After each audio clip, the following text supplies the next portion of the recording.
我嫁给了一个人人称慕的完美夫君，成为了世人眼中最幸福的女人。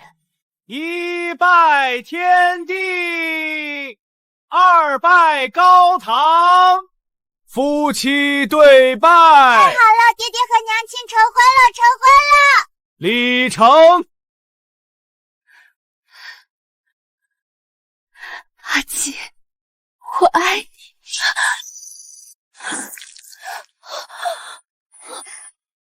娘亲！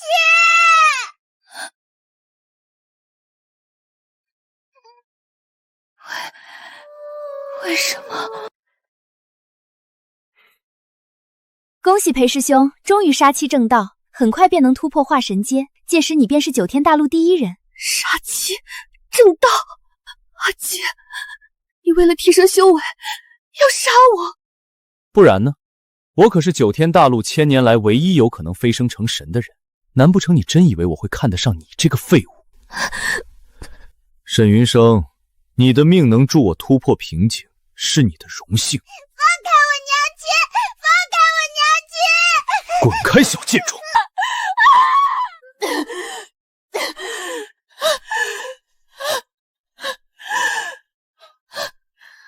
娘亲，安安不能再陪着你了。安安，你别吓娘亲，你醒醒啊！裴寂，你疯了！安安是你的亲生骨肉，难道你连她都不放过吗？在德成大道面前，杀妻杀子算什么？不过是捏死2只蝼蚁罢了，更何况还是2个连灵根都没有的废物。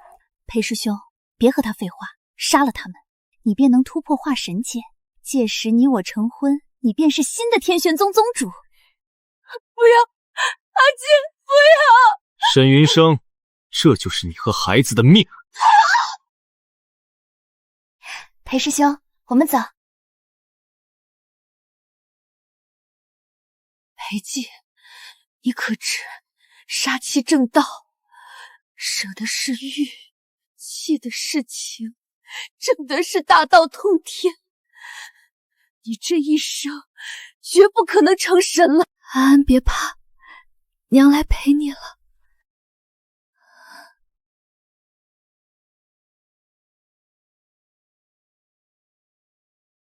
我还是来晚了一步。不要！是你救了我，我的安安呢？她有没有事？你能救我，也能救安安的，对吗？抱歉。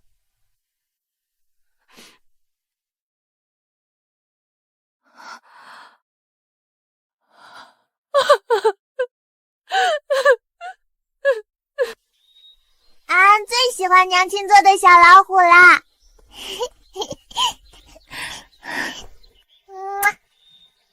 娘亲，亲亲，小老虎也要亲亲。啊！我的安！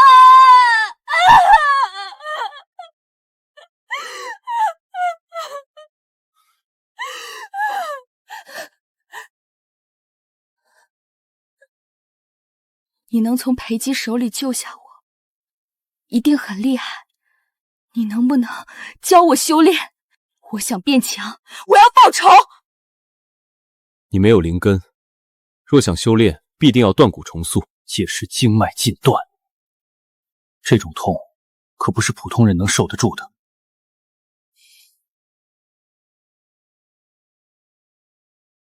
只要能杀了他，我什么都能忍。裴寂为了提升修为，杀妻正道，连自己的亲生孩子都没有放过。安安才3岁啊！我就这么眼睁睁地看着他惨死在我怀中，再没有什么痛。求您帮帮我，这个仇我一定要报。好。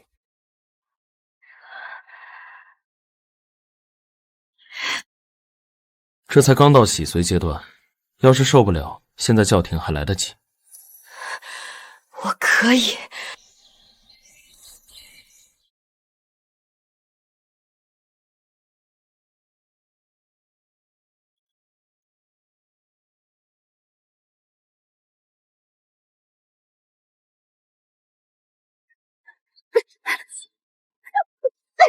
天赋不错，仅此1年就从毫无修为的普通人变成了化神阶巅峰的高手，只差1步成神。如今你才是当之无愧的9天大陆第一人。在9天大陆，我已然成了最强，那他呢？为何在他手里我连3招都过不了？此剑名唤无双，往后就是你的了。你走吧，我没有什么可教的了。去哪儿？不是想复仇吗？听说今日天玄宗大喜，你的前夫要娶新人。裴姬，今日是安安的忌日，他却要在这个时候举办大婚，凭什么？凭什么？我这1年日日活在丧子之痛中，他却逍遥自在，连曾经亲手杀掉的儿子也能够抛之脑后。丧子之仇不共戴天。既然今日是他大婚，那我就杀进天玄宗，用他和顾满满的血祭奠我死去的孩子。谢谢你，墨渊。1000年了，阿生，终于又听到你叫我的名字了。今日我天玄宗双喜临门，喜1，裴姬突破化神阶，往后就是我天玄宗的少宗主；喜2，宗主之女顾暖暖将与裴寂结侣，即刻大婚，共治天玄宗。太好了，裴师兄。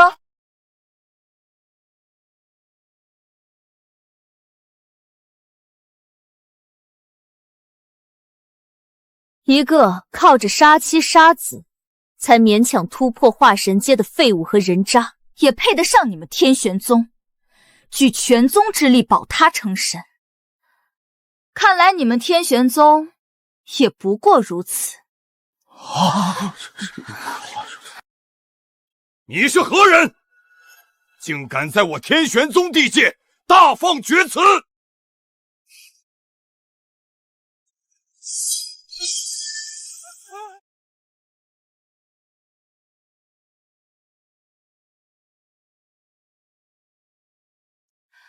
我自然是来取裴姬和顾暖暖狗命的人。沈云生，他竟然没死，还有了修为。一个没有灵根的废物，没死都算他运气好，怎么可能有多高的修为？沈云生，当初要不是靠着裴师兄的施舍，你和你的野种孩子早就饿死了。现在不知道从哪儿学来了点修为，就敢来大闹我们的大婚，真是不知感恩。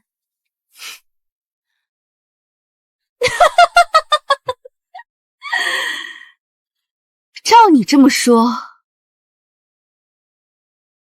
我还要感谢裴寂了。感谢他为了提升修为刻意接近我这个废物，感谢他在刚缔契约后立马杀妻正道，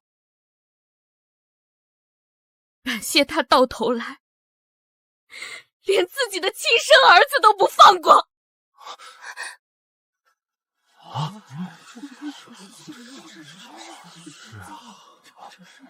杀妻正道，这不是邪教所为吗？裴师兄怎么能做这样的事情？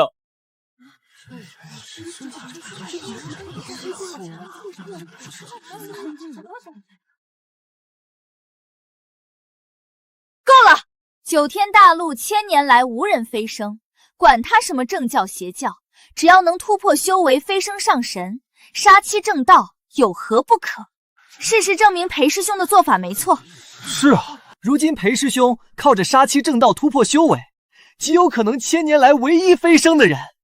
更何况这沈云生不是还没死吗？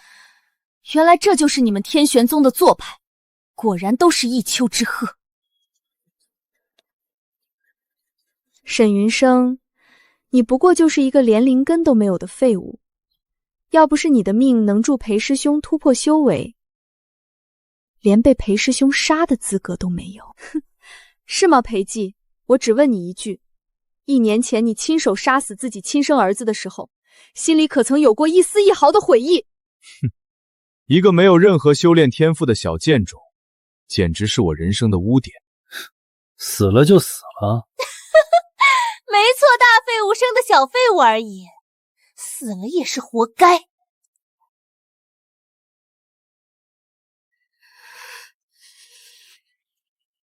沈云生，既然你能侥幸活下来，就应该感恩戴德。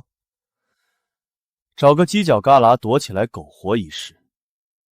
谁给你的胆子出现在我面前，还敢来大闹我和暖暖的婚礼？还用说吗？定是为他那个废物儿子感到不公，来要个说法呢。也不看看自己几斤几两。没有灵根的废物杂碎，就算他儿子还活着，也只能沦为我天玄宗的奴隶。用个杂碎的命换9天大陆出上一位化神阶的强者，是他的福气。暖暖，裴师兄，这个贱人趁我不备毁了我的脸！沈云生，原本念在你死了儿子的份上，还想放你一条生路，但你还要伤害暖暖，就不要怪我不客气了。裴姬，你不是喜欢杀妻正道吗？现在顾暖暖是你的妻，我杀了顾暖暖，可是在帮你正道啊，你怎么还拦着我呢？别以为你现在有了点修为，就能和暖暖相提并论。暖暖是天玄宗宗主独女，女子中天赋最强者，只有暖暖这样的，才能够成为我的妻。至于你，就算有了修为，也不过是个任人蹂躏的下等修士。你们说，因为我弱，就活该任人欺压；你们又说，因为安安无法修炼，连死都成了一种福气。那你们呢？你们又能高尚到哪里去？沈云生，你还不明白吗？大道无情，弱就是原罪。你和裴安安之前不过是2个连修炼都不会的废物，能做裴师兄成功路上的套板，是你们的荣幸。好一个弱就是原罪。那如今我比你强，看来你也准备好了，脖子等我来收。找死！是惊鸿剑，裴师兄从不轻易拔出的一品仙器，看来今天沈云香这个废物就要命葬于此了。惊鸿一出，非死不得收。沈云生，你要是现在下跪求饶，说不定我还能留你一条全尸。让我下跪给杀死我孩子的凶手道歉，凭什么？就凭你，就算有了修为，也不过是个下等修士。就凭这里是9天大陆，强者为尊，而我是现在9天大陆的第1人。你笑什么？哼，我笑你愚昧无知。一个区化神阶初级的修为，也配称作是9天大陆第1人。我9天大陆是没人了吗？裴师兄算不上9天大陆第1人，难道你算得上吗？沈云生，像你这样没有灵根的废物，就算得了机缘能够修炼，也永远突破不了化神阶。现在给你机会下跪求饶，你就该感恩戴德。感恩戴德，记住你说的话，在我抹断你们2人的脖子时，也要感恩戴德。狂妄！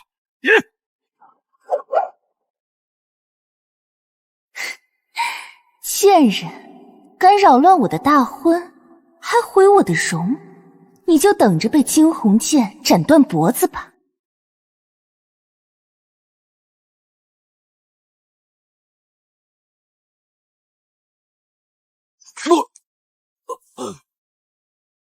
不可能！你怎么变得这么强？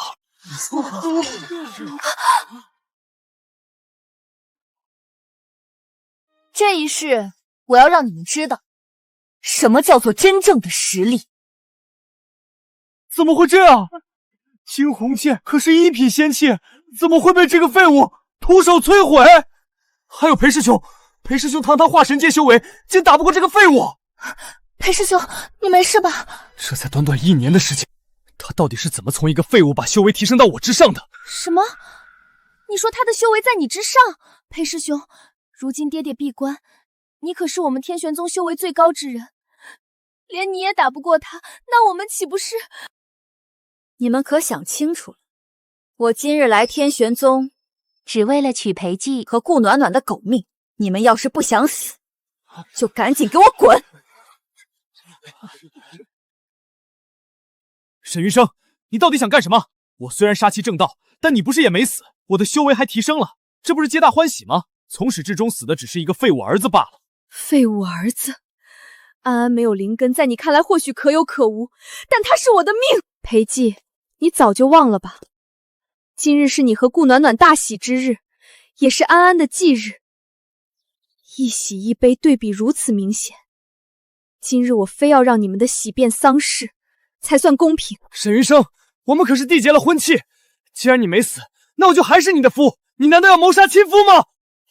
既然你可以杀妻正道，那我为何不能杀夫正道？你放心，黄泉路上有顾暖暖陪着你，不会孤独的。裴师兄，我害怕。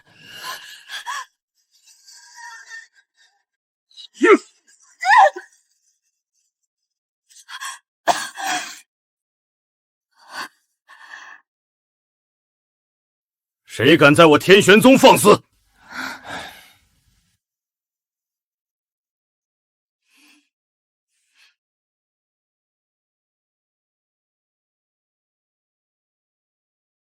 无知小儿，在我天玄宗地界，伤我的女儿女婿，你还有没有把我这个宗主放在眼里？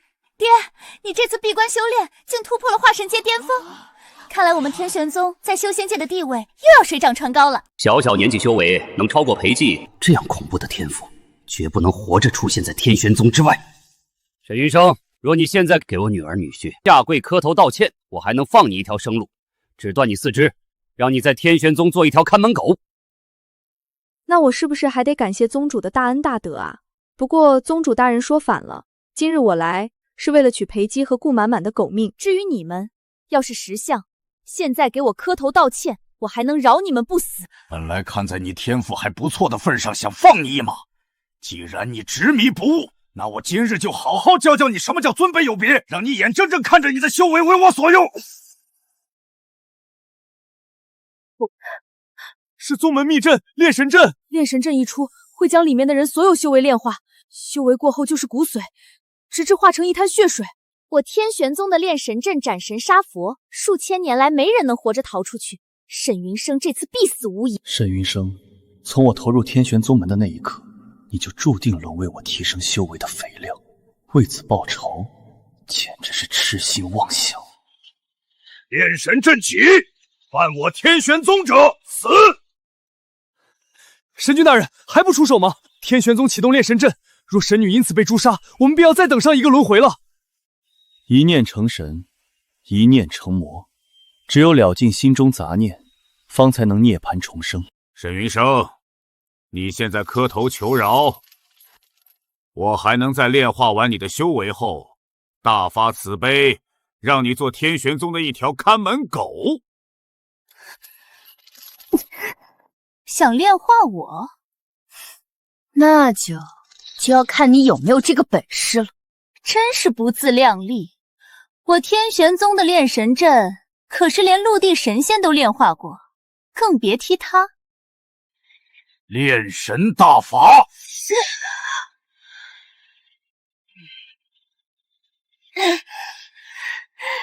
就这点本事，也想吸收我的修为，还不够。野火出！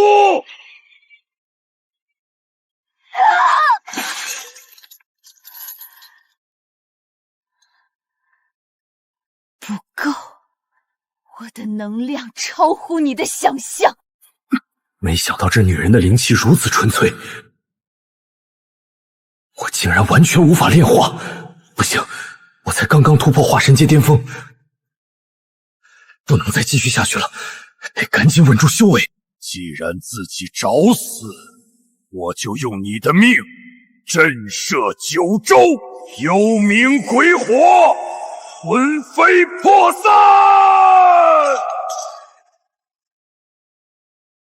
这下足够了。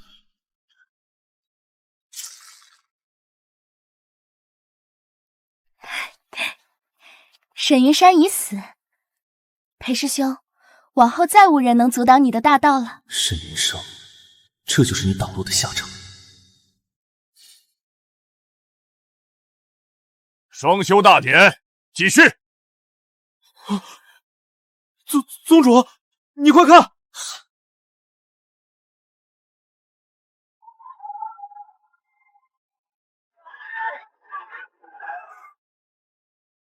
无人能敌的传世阵法，哇！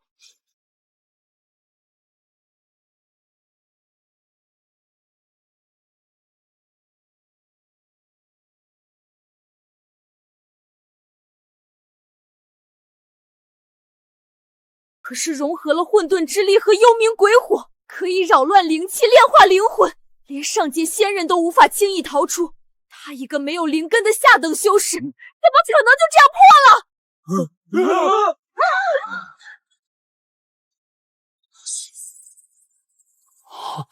这剑看着怎么这么眼熟？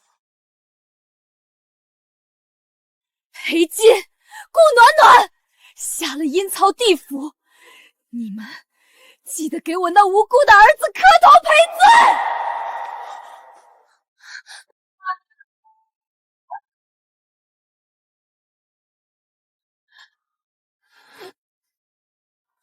沈云生，你非要为了一个没用的孩子闹到如此地步吗？你这是残害正派弟子，在九天大陆是要归为邪教，被口诛琵琶的。你现在收手，我们还能原谅你。有的人身在正派，却最是肮脏下流。我这可是在替天行道。无双，这是神器无双。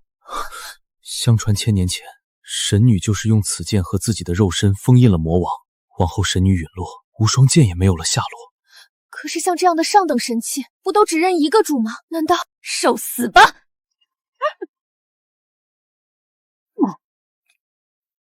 没想到墨渊给的这把剑如此趁手，竟能将我仅30%的灵力发挥出50%的作用。爹，你没事吧？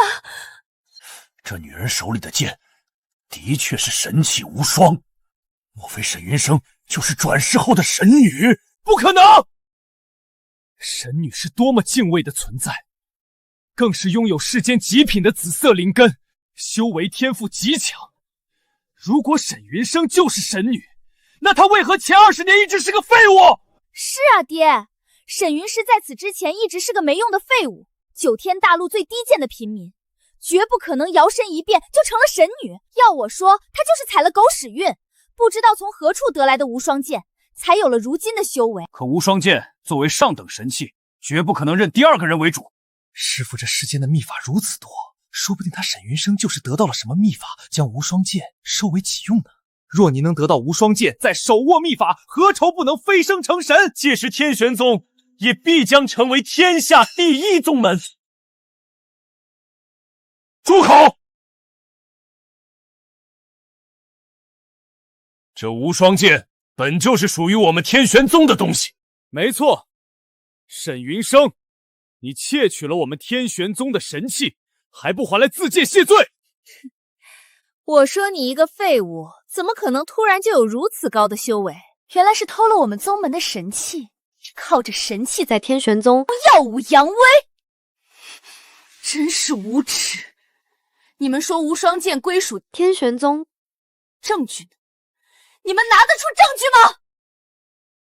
不需要证据，世人都知道我们天玄宗是100年宗门，自然有替神女守护神器的职责。更何况全宗门的弟子都可以作证，无双剑一开始就属于天玄宗。是吗？天玄宗弟子人人自称正派，你们当真会睁着眼说瞎话吗？我们当然不会乱说，无双剑就是天玄宗的，只是宗主害怕有心之人惦记，一直隐瞒，没想到被你一个废物偷走了。对，你一个废物凭什么盗取无双剑？宗主，像这样弃贼就应该彻底绞杀，弟子愿为宗主护法传功。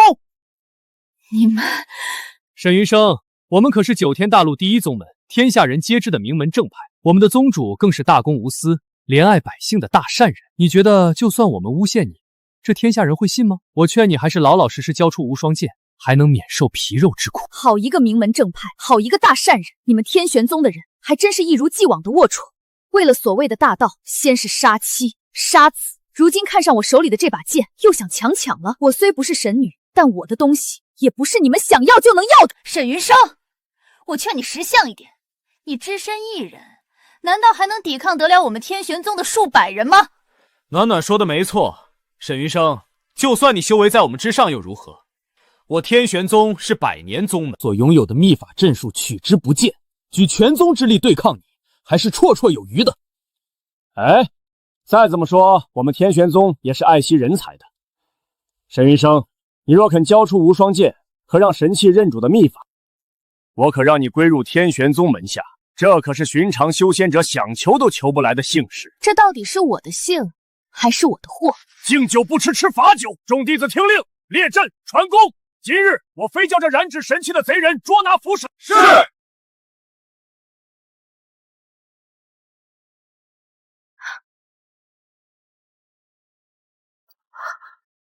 已经用天玄宗所有弟子的修为强行突破，这可是有违天道。顾云峰强行突破，必会元气大伤。等他除掉沈云师后，不管是无双剑还是天玄宗，就都是我的了。裴师兄，爹强行突破修为，不会出什么事吧？暖暖别担心，如今仙宗全宗之力都在爹身上，拿捏一个沈云师还不是手到擒来？今天沈云生的命和剑都得交代在这儿。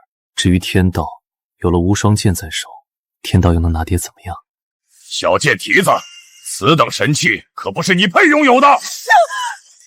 你竟然突破了地仙！贱人，还不老老实实的交出无双剑！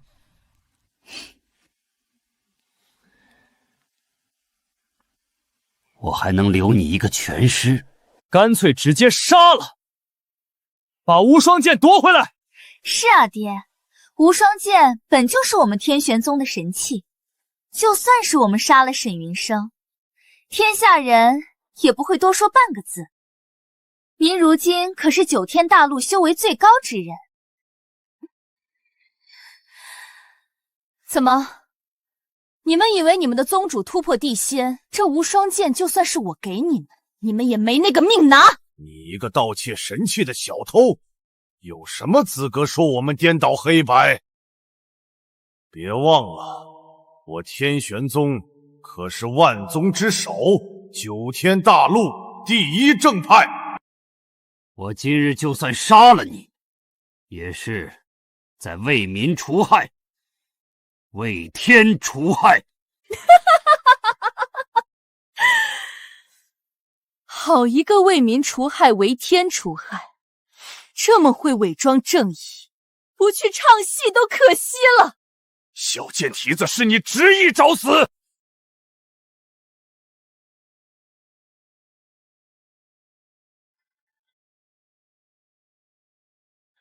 既然他能靠吸收修为突破，我又何尝不行？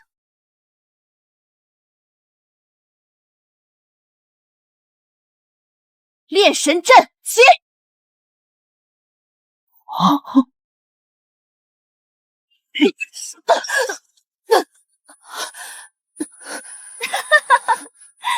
这沈云生能从炼神阵里活下来，都是侥幸。如今竟然还想依葫芦画瓢。在9天大陆，唯有师傅掌握了炼神阵9层精髓，就连我们在天玄宗苦学数十年，都只能学到初阶皮毛。他就是不自量力。沈云生，外部修士若是想学到炼神阵，必遭反噬。轻则自废修为，重则魂飞魄散。自废修为也好，魂飞魄散也罢，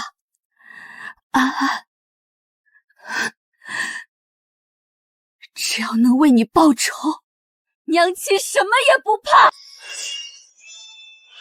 混沌舟！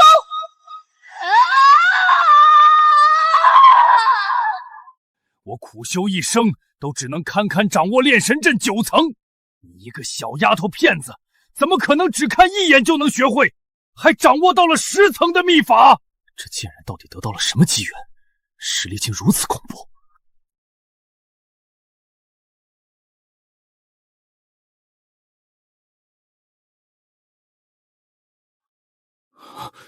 贱人，你要干什么？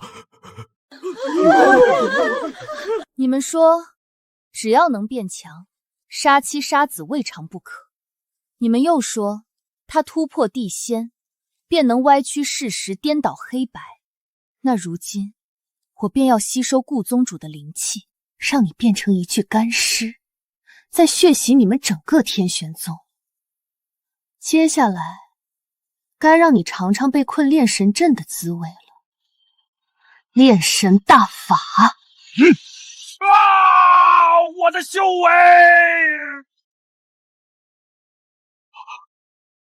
不要！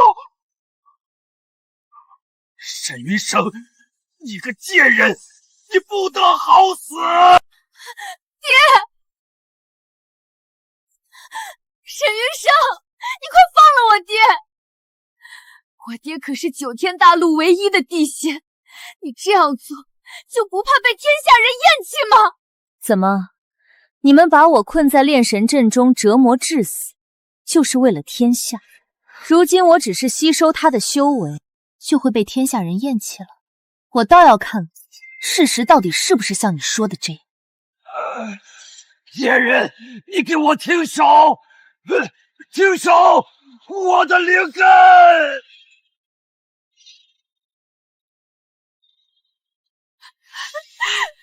爹，既然你们这么在乎他，不如亲眼看着他的灵根被毁，彻底沦为废人。我倒想知道，届时你们还会不会满口强者为尊？不要！贱人，你快放了我爹！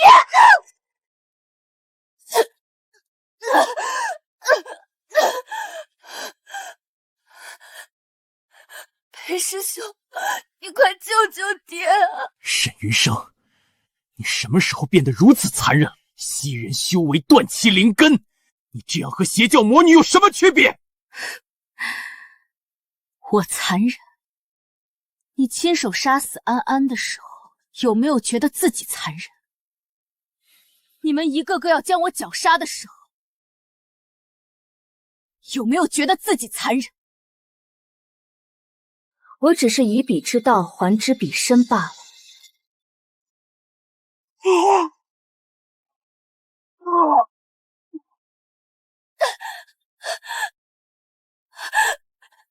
爹，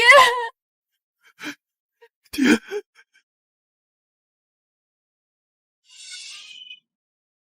现在到你们了。看来所谓的地仙修为也不过如此。连你们引以为傲的宗主都死了，你们还想试图抢我的剑吗？既然收起了强盗的胆子，现在也轮到我们来清算旧账了。裴寂、顾露暖，给你们一个机会，自己选一个死法。裴师兄这个贱人疯了，他杀了我爹，现在还想杀了我们，怎么办？我不想死。沈云生，你手上已经沾上了血，我劝你不要执迷不悟。你要是杀了我们，整个天下将再无你的容身之所。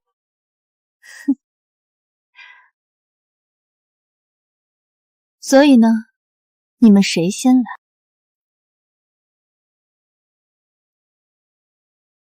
贱人，你不要挑拨我和裴师兄。裴师兄说过，他最爱的女人是我，只有我才配和他双修飞升，只有我才有资格生下裴师兄的孩子。他说过我们会同生共死，你休想从我身边抢走他。裴寂他说你们会同生共死呢，是真的吗？贱人，我说过你不可能挑拨我们，我和裴师兄的感情你别想破坏。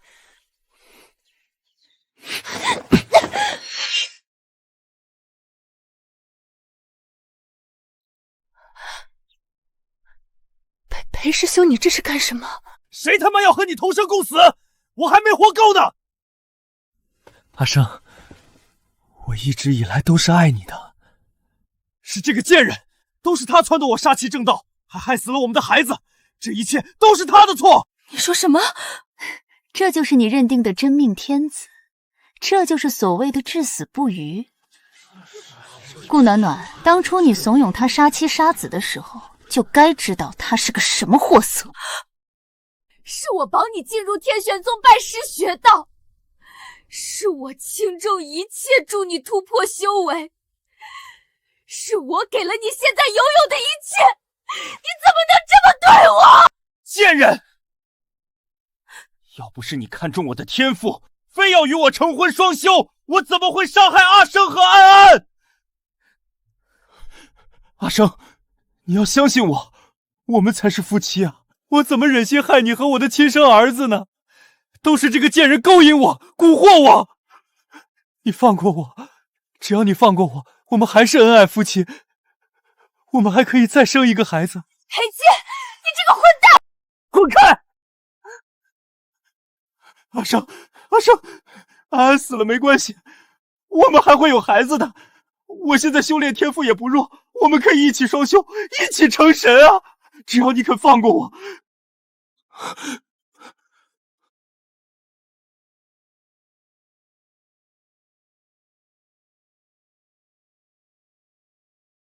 跪下！跪下！是不是只要我跪下，你就肯放过我，愿意和我重归于好？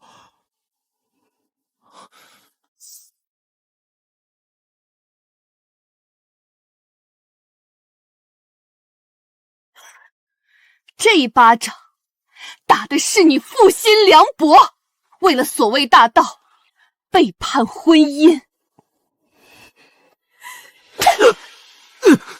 这一巴掌是为了安安，我的安安才3岁，是你的亲生儿子，你却连他都不放过，枉为人父。这一巴掌踢的是天下苍生。像你这样自私虚伪、薄情寡义的小人，根本就不配活在这世上。你不是说好只要我跪就放过我的吗？沈云生，你不能说话不算话！我什么时候和你说好？你不能杀我！我可是9天大陆修炼天赋最好的男人，你要是想飞升成佛，与我双修是最快的。沈云生，不就是一个孩子吗？你想要，我再给你一个啊！你也太把自己当回事了，今天你的命就到此为止。天下留人！你身份！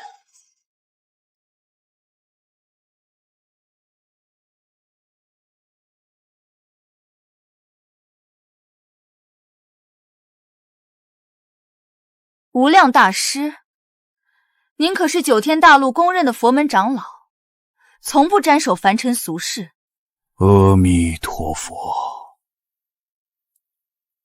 沈姑娘，老衲知道你失去孩子委屈，可如今你已然杀害了顾宗主，万不可再伤人性命了。此做法非名门正派所为啊！名门正派，名门正派的所为就是烧杀抢掠，无恶不作。所以无量大师今日来，是想让我收手。你知道他裴姬都做了些什么吗？我当然知道，沈姑娘，你没有灵根，修为还能够突破地仙，已经是顶峰了。可裴寂不一样，裴寂从小天赋极高，假以时日，是真的能够飞升成神的。没错没错，沈云生，就算是为了天下苍生，你也不能杀我。我可是9天大陆唯一有可能飞升成神的人。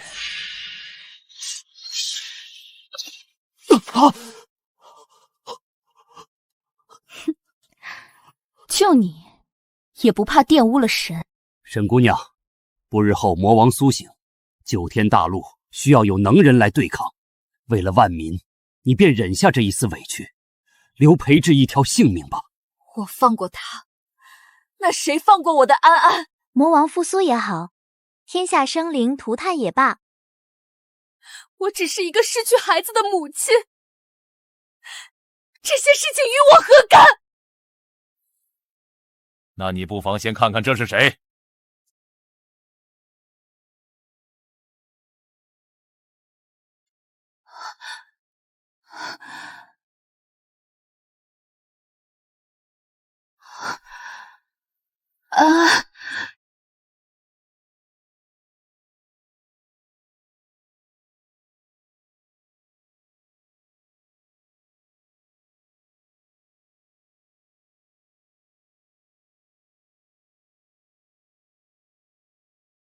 有人动了裴安安的棺材。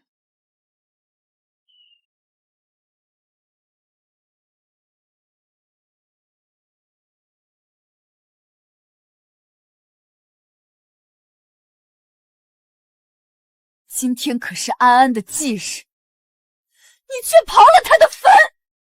你不是佛门大师吗？你不是以天下为公吗？你为什么要这么做？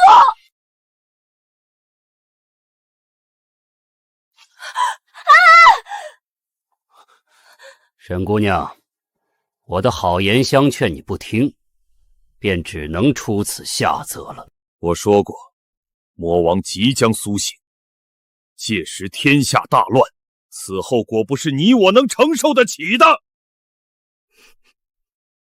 顾宗主已死，为了天下苍生，我断不会让你杀了有望成神的裴缺。你若还执迷不悟，我只能让你的孩子灰飞烟灭了。沈云生，你还不明白吗？你儿子算命是小，天下安危是大，你就不能舍小家为大家吗？还是我的暖暖识大体。暖暖，我刚才的所作所为，都是为了让沈云生这个贱人放松警惕。我爱的人还是你。日后我们一起双修成神，替爹将天玄宗发扬光大。我相信你。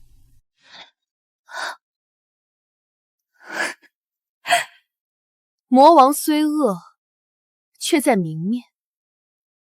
可你们这一群人啊，满口的仁义道德、天下苍生，装得那么义薄云天、大公无事，实际上你们才是杀害我孩子的凶手。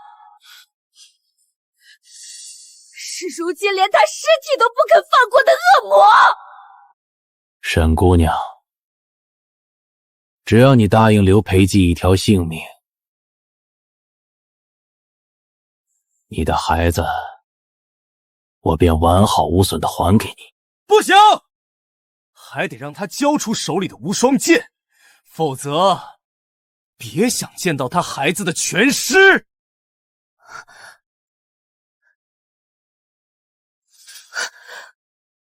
你无耻！裴寂，安安也是你的孩子，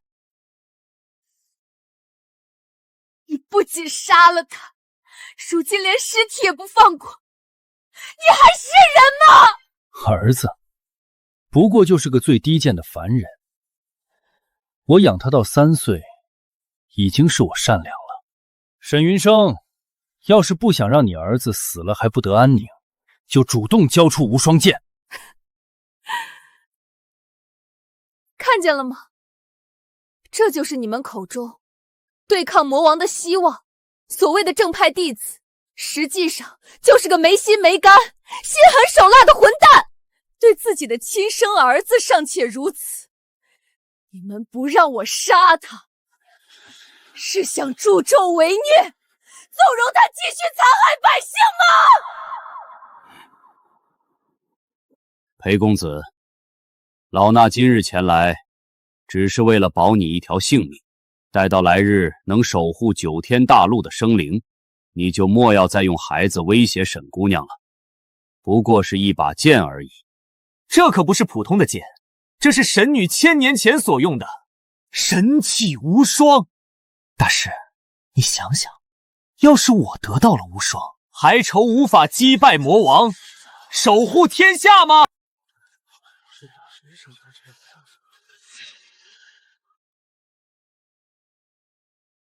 沈姑娘，她说的不无道理。你只是一介没有灵根的女子，能修炼到此地步，已是耗费了所有功德。但裴姬不一样，她可是红色灵根，仅次于极品紫色灵根的天赋，不日便能成神。无双剑还是在她手里才能发挥出最大的作用。听见没，沈云生？连无量大师都这么觉得，你还不乖乖交出无双剑？沈姑娘，为了天下苍生，你便牺牲一下吧。若天下正派都是你们这样的嘴脸，那覆灭了又能如何？少废话！留给你的时间可不多了，你到底交不交出无双剑？不要！沈云生，我这一掌下去，你这废物儿子可就尸骨无存了。我最后给你3秒时间，3。娘亲，安最喜欢娘亲了，安要和娘亲永远在一起。2。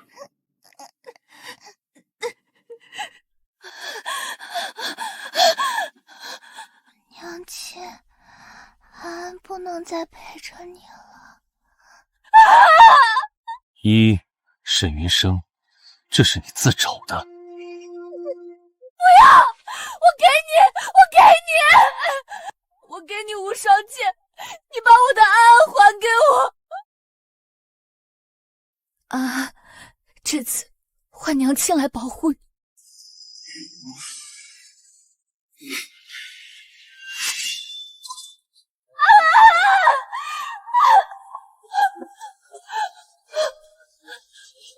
安安别怕，娘亲来了，别怕。不愧是神器，握在手里感觉天下的灵气都在聚集。有了它，就算是到了上界也是巅峰的存在。恭喜裴师兄，有了无双剑在手，日后你我再双修，一定能代替爹爹将天玄宗发扬光大。啊，娘亲带你回家。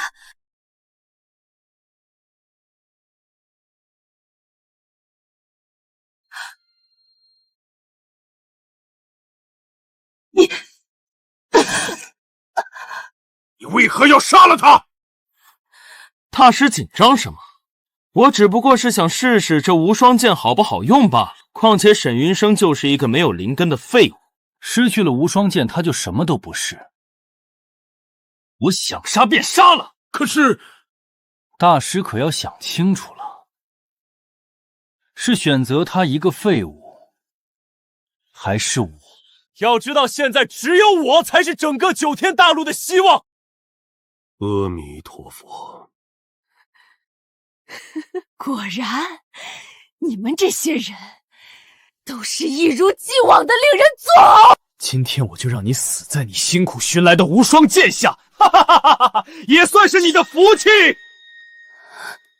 啊，是娘亲对不起你，没机会为你复仇了。敢动他，你们还真是活过头了。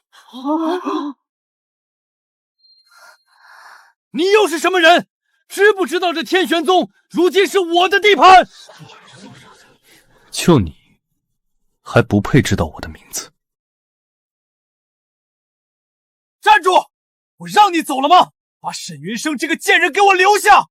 这个贱人让我下跪扇我巴掌，还杀害了我天玄宗的宗主，我必将他千刀万剐！无双剑。还算你识货。我告诉你，如今裴师兄就是无双剑的新主人。识相的话，赶紧把沈云生这个贱人放下，我们还能放你一条生路。无双，还不归位？怎么回事？这剑怎么开始不受控制了？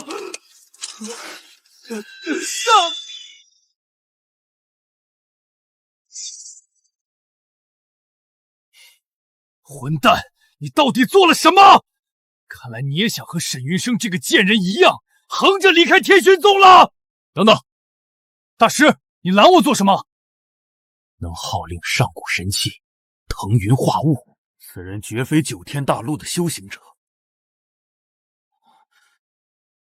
你是上界之人。什么？什么？看来你还不算眼瞎。不过既然你们敢伤害我的女人，所谓的天玄宗、佛门都可以不复存在了。不要！不要！我爹没了，我只有天玄宗了，我还要把它发扬光大呢。你要干什么？无双，断掉他的手脚筋，毁了他的灵根、丹田。我要他沦为废人，打入幽冥谷，永世不得出。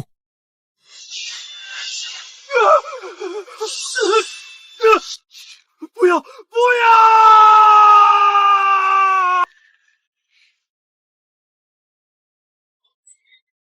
你的命我暂且留着，等着阿生醒后亲自来取。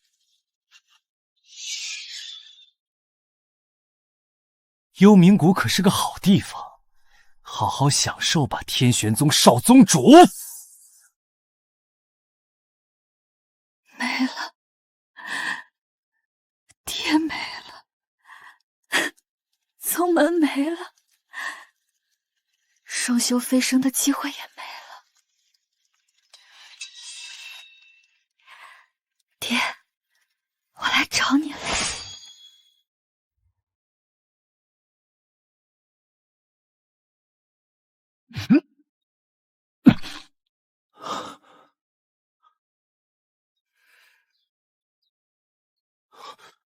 神君大人，神君大人，无碍，还好我的阿生没事。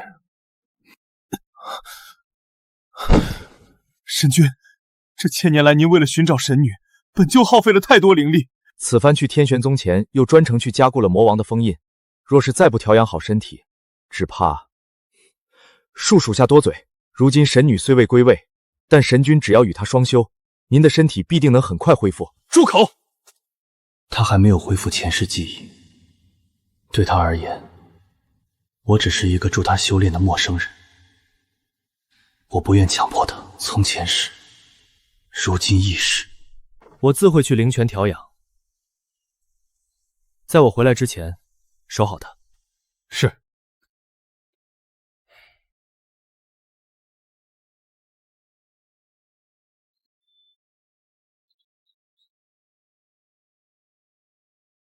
他不喜欢我，他喜欢我。他怎么和我长得一模一样？阿生，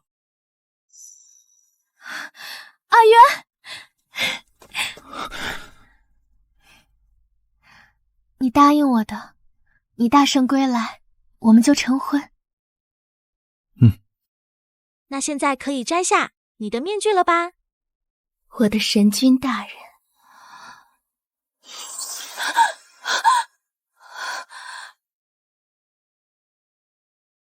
你到底是谁？看来是墨渊又救了我。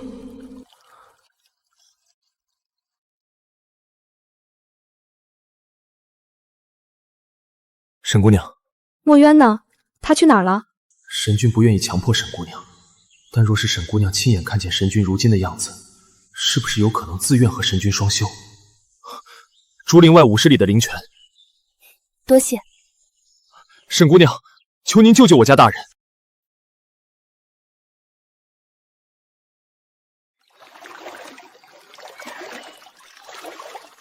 原来他也不是一开始就变得这么强的，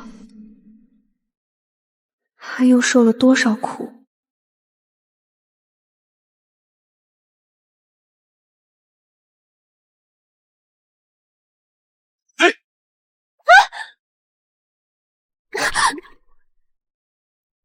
阿生，对不起，我只是想来感谢一下你，谢谢你又救了我。那你具体想怎么感谢我？难不成是以身相许？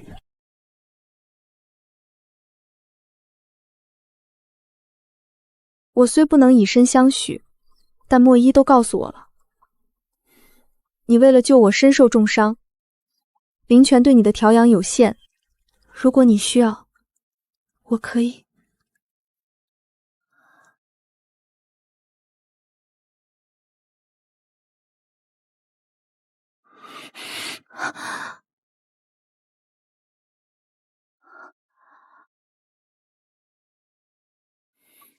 沈云生，我还没脆弱到需要用你的身体来休养的地步。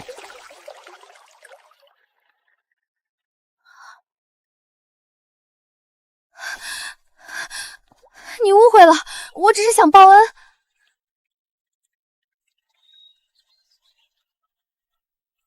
报恩的方式有很多的，沈云生，动动你的脑子。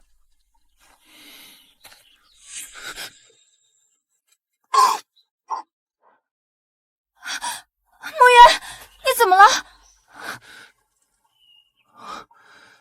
糟了，封印松动了。跟我去个地方。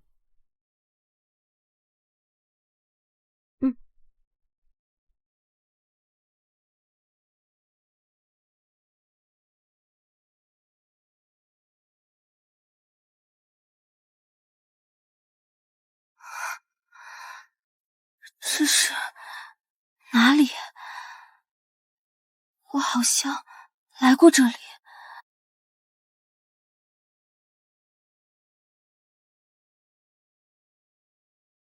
天道在上，我愿以身躯，以神髓，以我的全部交换。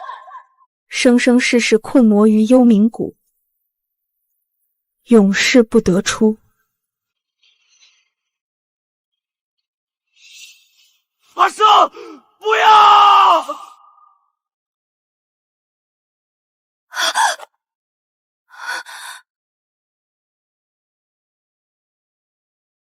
这是封印魔王的地方。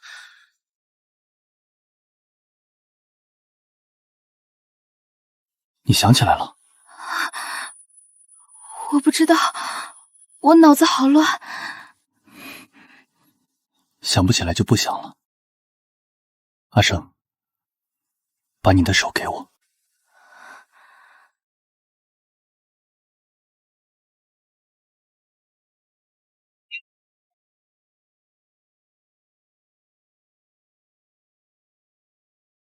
以阿生的精血，最多能加固7日的封印，必须在魔王彻底复出前，让神女归位。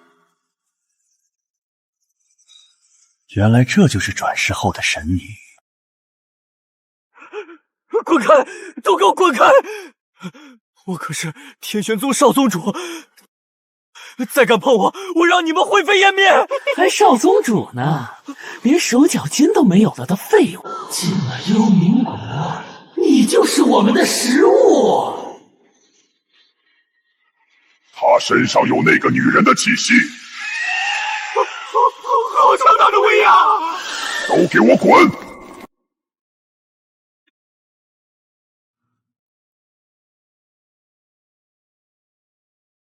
你认识这个女人？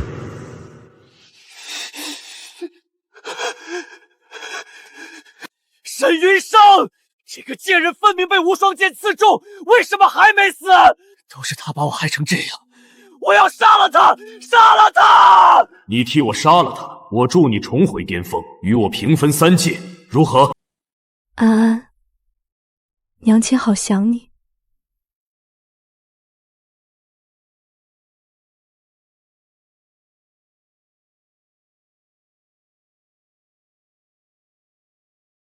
你确定这样就能引他上钩？哼，他是人，是人就会有软肋。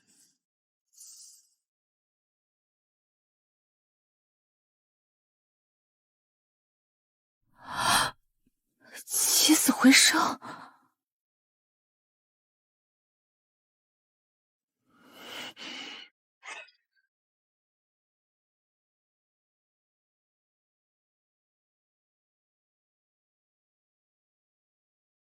何人引我来此？还不出来！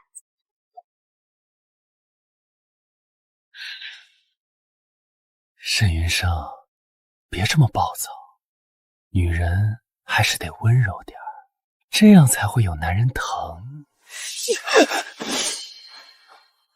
滚！裴寂，看来挑去你的手脚筋，让你沦为废人的教训还不够，竟然还敢出现在我面前！你这个贱人！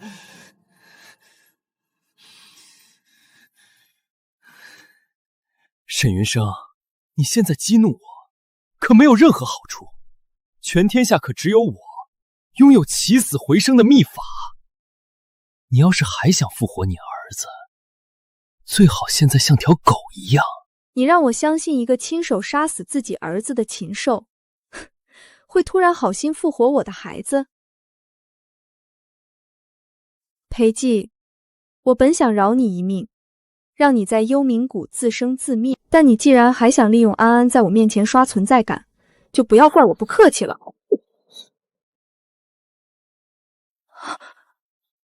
虎毒尚且不食子，安安再怎么说也是我亲生孩子。沈云生，你不是不信吗？那就睁大你的眼睛看好了！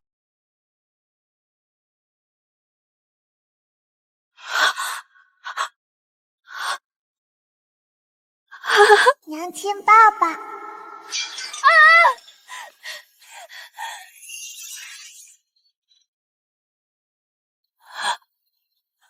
我的安安呢？我说过，我找到了起死回生之术，只要你按照我说的做，何愁裴安安不能凝聚实体？秘法是什么？我要怎么做？阿生，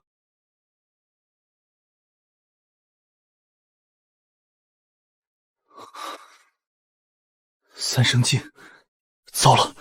你有本事就掐死我，但你可要想清楚了，我一死，可就再也没人会告诉你复活秘法，你永远都别想再见到那个小贱种。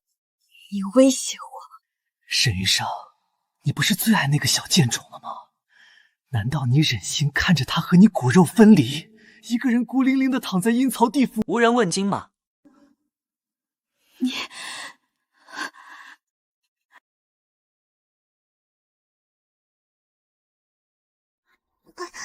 娘亲，安安怕黑。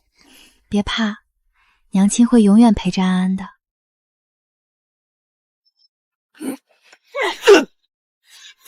说，秘法到底是什么？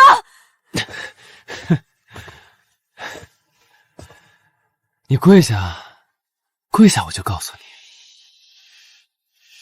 沈云生连下跪都做不到，看来你也没那么爱你的儿子嘛。看见了吗？这就是三生镜起死回生的秘书，想要吗？那你跪下来求我呀！宁可信其有，不可信其无。倘若真能让安安起死回生呢？总得知道秘法里到底写的是什么。贱人，别怪我不给你机会。你要是再不跪，我可就要烧毁这本秘书了。好，我跪。早这么识相不就好了？哼，贱人，当初你让我在天玄宗下跪，给了我3个巴掌，让我丢尽颜面。今天我就将你的脸割3刀，让你也尝尝烂脸的滋味。可千万别动，不然我手一滑，毁了这书可就不好了。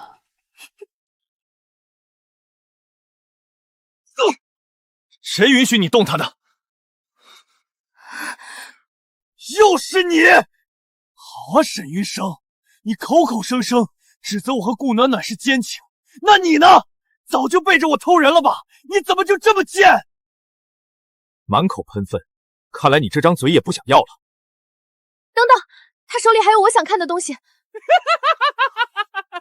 沈云生，还算你识相。不过你的这个奸夫断我四筋，毁我修为，今日他要是不自断筋脉，自毁灵脉，你就别想得到秘法。不行，这秘法现在还不能让阿生知道。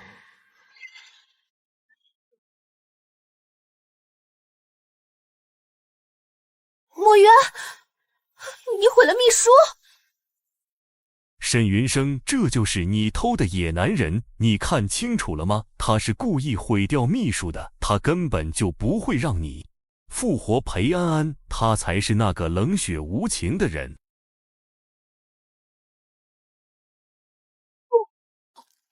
今日我不仅要毁了秘书，还要除了你这个意图扰乱阿生道心的人。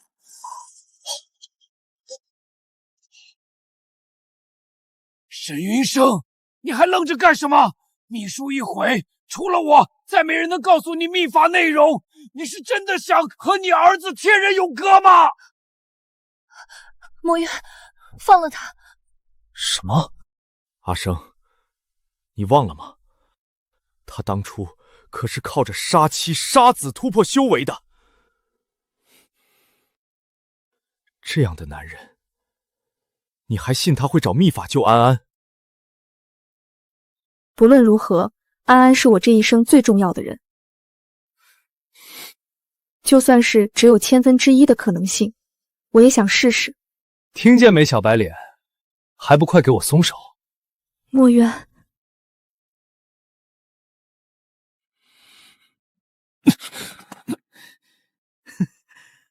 还以为你有多大的本事呢，看来所谓的上界之人也不过如此。裴寂，要么现在说出秘法，要么死。别废话，赶紧把秘法告诉他！我要沈云生再无重生可能。三生尽起死回生之术，用逝者心爱之物放入三生台，再用灵气关以至亲之人的心头血输入，便可聚魂凝魄，重塑肉身。秘术已毁，我凭什么信你？你要是不信，大可以问他呀。他不是上界之人吗？不可能连三生境秘术都不清楚，只是人家不肯告诉你罢了。阿生，秘法的确能让人起死回生，但你不能这么做，你还有更重要的使命。你算是个什么东西，也配拦着我们救儿子？沈云生，这就是你找的野男人，就因为安安不是他亲生的，就巴不得让安安再也活不了，关键时候还得靠我这个亲爹。你住口！阿生，你相信我，这秘术不是常人能轻易动用的。三生台会源源不断的吸取你的灵气和心头血，直到再无可取。魔王即将出世，阿生，你身解拯救天下的重任，不能出世。天下苍生，我的安安也是其中一人啊。墨渊，我不怪你对我隐瞒秘法之事，但我希望你不要阻拦我。不过是心头血和灵气，为了安安，就算是付出我的命也值得。听见了吗？还不把路让出来！你干什么？秘法需要至亲之人的心头血，好歹我也是孩子的亲爹，自然是帮你了。裴寂当真会有这么好心？沈云生，你要是再不动手，可就来不及了。阿生，不要！混沌时期形成的三生台，在吸取到心头血后，会自动形成天地结界，除非心头血传输中断。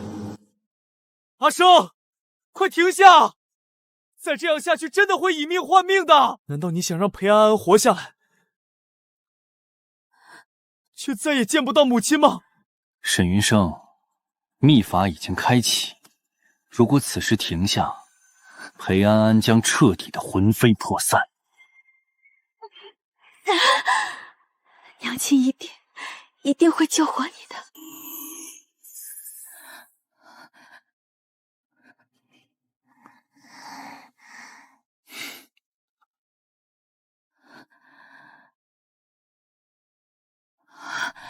啊！裴姐，你要干什么？把安安还给我！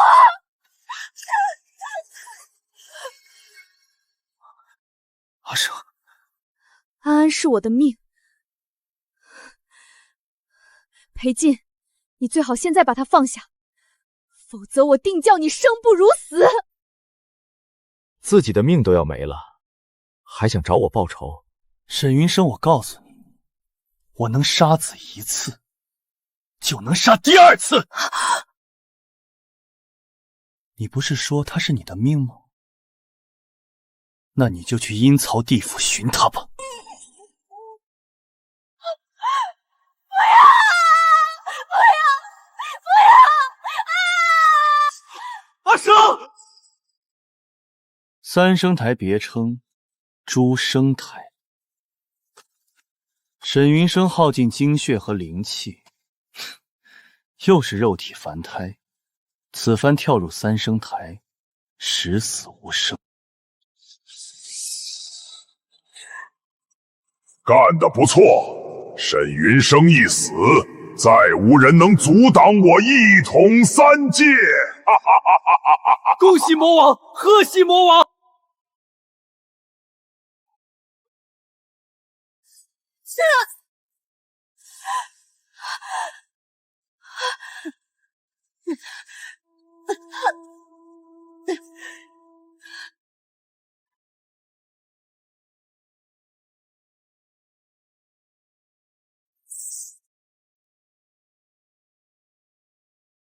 从今往后，你就是魔界第一大护法，与我共享三界！哈哈哈哈哈哈！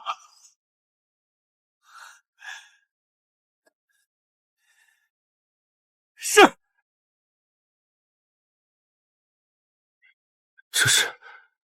这是传说中只有上神才会拥有的紫色灵根。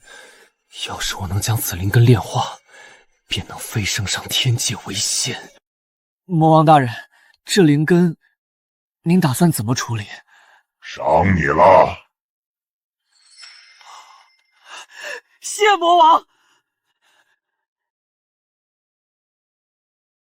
别激动得太早，我要你炼化灵根，飞升天界，做本尊直通天界的人气。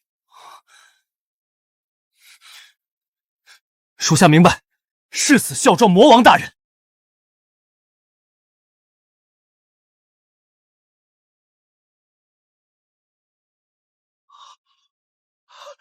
是神女，是神女要回来了！太好了，三界有救了！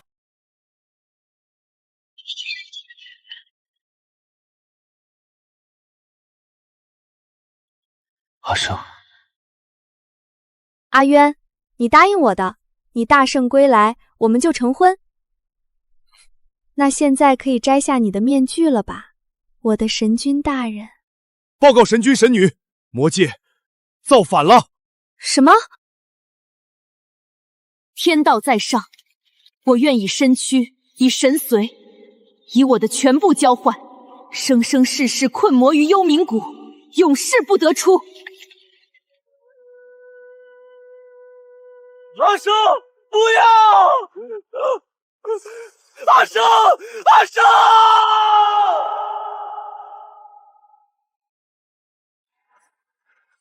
是阿生的灵石。大人，您和妖界一战后，本就身体受损，现在还没调养好就来复活神女，会损失掉上万年的修为的。无妨，修为而已，哪有他重要？你看，我的阿生，要就要回到我身边了。恭喜神女涅槃归来！阿渊，我回来了。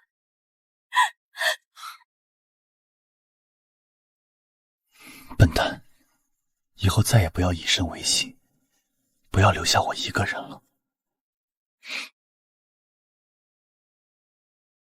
如今我已回归，魔王的封印怕是也要破了。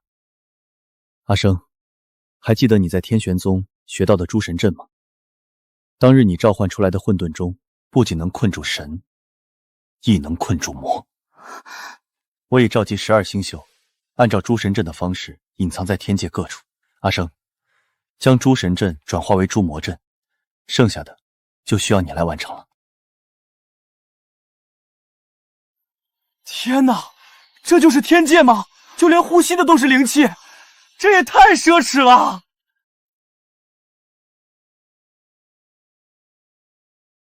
上天界后找机会掐碎令牌，本座会进入你的身体，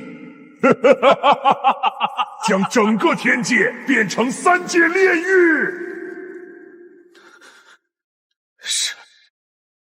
收起你们那副没见过世面的样子，都给我听好了！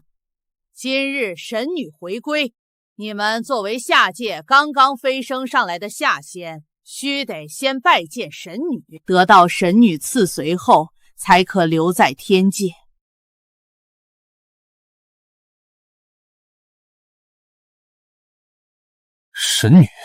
神女不是在1000年前就与魔王同归于尽了吗？谁跟你说的神女没了？神女乃天生上神，四海八荒唯一纯灵之体，天界人人敬仰的存在。1000年前不过是毁了肉身，在神君的帮助下，神女下凡尘历劫。神女本为火凤，此番涅槃回归，神女的神力将更上一层楼。嬷嬷如此崇拜，是曾见过神女？老身是300年前飞升上来的，自是没有机会见过神女。佩剑，你说这神女在天界的地位如此高，要是我们能和她打好关系，不是就一步登天了？否则咱们在下界苦修多年，总不能就为了飞升到天界，像她一样做个伺候人的吧？神女再厉害，终究是个女人。凭借我的样貌和极品灵根，还愁拿不下她？魔王算个什么东西？只要拿下神女，我就是天界众仙之上的存在。那往后还得靠裴少多多关照了。好说好说。见过上神。起来吧。这声音怎么这么熟悉？沈云生，怎么是你？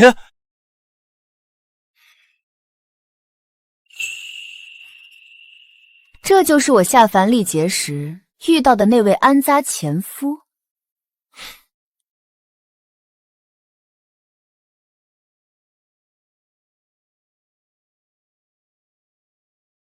沈云生，你还真是命大，连坠入3生台都要不了你的命，竟然还敢和你的奸夫追上天界来了。裴少，这两人谁啊？这2个就是我曾和你们说过，因为死了个废物孩子，就不依不饶，非得找我复仇的奸夫淫妇。就连天玄宗也是被灭于他们之手。什么？天玄宗可是下界第1大宗门，不就是死了个废物孩子，竟然还敢灭了天玄宗？是啊，这天界难不成真是落魄了？连这样人品败坏的渣男贱女也能放进来？都给我住口！谁给你们的胆子，这么对2位上神说话？老东西，你才是老眼昏花了，连谁尊谁卑都分不清楚，还叫他们2个上神，他们也配？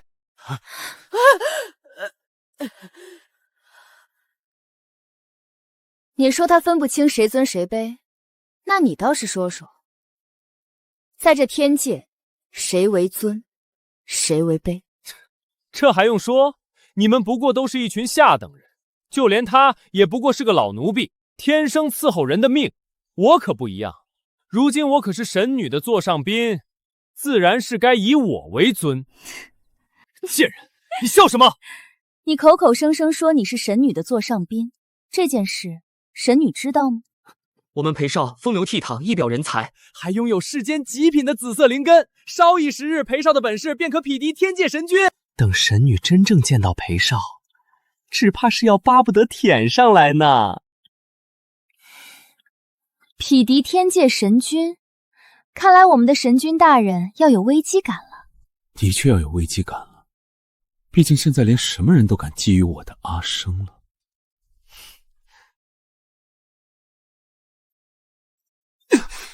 贱人，当着我的面还和你的奸夫卿卿我我！别忘了，你我在下界缔结的婚契还未销毁，我才是你名义上的夫君。倒是提醒我了，如今我已归位，婚契却还未销毁，必不可能让裴寂这样的人借着婚契再攀缠上。在婚内通奸的女人都是要被进猪笼的，还不快跪下来求裴少的原谅！我的女人也敢动，我看你是不想活了。痛！裴少救我！对啊，裴少，若是神女得知你有婚契，只怕不会有过多接触。要我说，干脆现在就把你和这个贱女人的婚契给毁掉，也好没有后顾之忧啊。就是，裴少，您日后可是要做神女之夫的，像他这种凡人根本配不上你。沈云生，他们说的没错，你一个下界凡人根本配不上我。既如此，不如自此签了断婚书，死后你我两不相干。这可是你说的，等我成了神女之夫，你可别爬着回来求我。什么动静啊？是神女殿的钟声，还不跟我去神女殿参拜神女？要是误了吉时，可就没法受赐神岁了。你就打算这么放过他了？不，我还没玩够呢。这些都是今日新生来的下仙，特来求神女赐随。跪下等着吧。是，干什么呢？还不快跪下恭候神女！老东西，我可是拥有紫色灵根的天才，日后也是上神级别的人物。他神女求着接近我还不行，我凭什么跪？就是啊，以后别说你了，就连这整个神女殿都会是裴少的。再敢对裴少不恭敬，小心抽了你的仙骨和神髓，把你贬下凡去。你！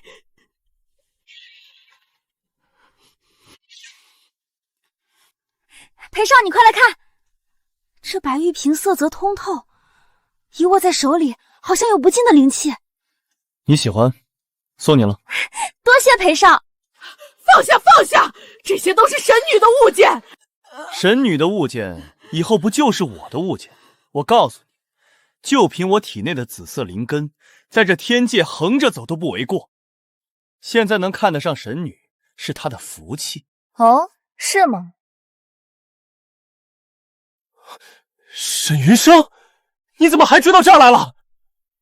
参见神女。什么？神女？她怎么可能是神女？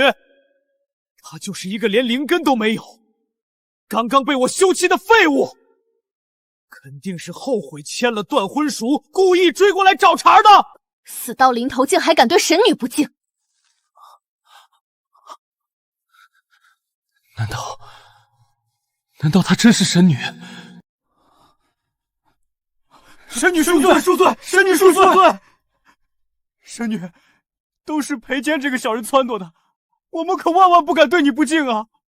是啊，神女，这一切都是裴坚的错。不要啊，神女饶命啊！饶命啊！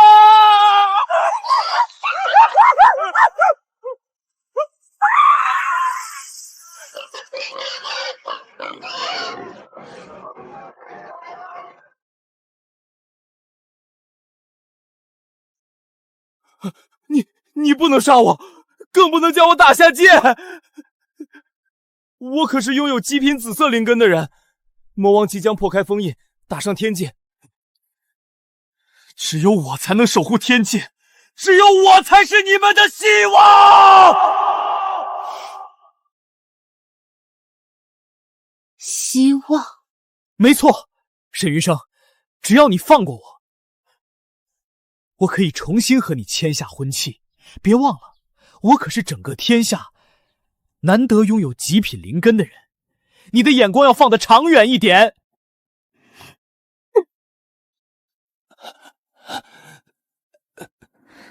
裴姬，用我的灵根在我的地盘上耀武扬威，你真是好大一张脸！什么？你胡说什么？这分明就是我自己的灵根。我的灵根不过在你体内多待了几颗，怎么就成你的东西了？若我记得不错，这位裴少爷的灵根早在天玄宗被灭门之日就被我毁了吧？又是你！我说他怎么一到天界就开始耀武扬威的，偷走了神女的灵根，真是好不要脸！神女，像这样的人根本就不配飞升，还请神女为三界除害。请神女为三界除害。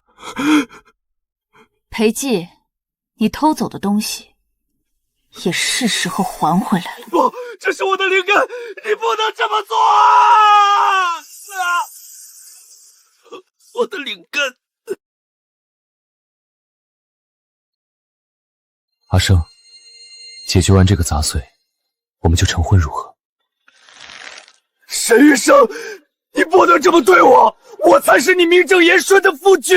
只要你向我道歉，再把灵根还给我，你出轨这个小白脸的事我可以原谅你。别用你的脏手碰阿生！滚开！你个插足我们婚姻的野男人！沈玉生，不，阿生，我知道你肯定还是爱我的，不然以前怎么会和我生下孩子？只要你现在抛弃这个小白脸，我可以不要灵根了，我们还是夫妻啊！裴寂，你忘了吗？断婚书已签，你我之间没有任何关系，你只是害死我孩子的凶手。不，我是有苦衷的，阿生。安安说到底是我们的亲生孩子，我怎么可能不爱他呢？你就看在孩子的面上放过我吧。安安要是还活着，肯定也不希望没有爹爹。不，我想要爹爹，但那个人不会是你。安，你竟然还活着！安，你去那边干什么？过来，我才是你爹爹！少往自己脸上贴金了，我可是神女座下修炼1000年才化形的精灵，才没有你这样的爹。我下凡尘历劫的这些年，天道为了让我体验人间疾苦、爱恨情仇，让小精灵虚幻成了我和你的孩子。你我之间根本连夫妻之实都没有过，又怎么可能有孩子？什么？为什么会这样？裴寂，你在下界作恶多端，心肠歹毒，今日我便要为三界，为天下苍生清理蛀虫！不要！你不能杀我！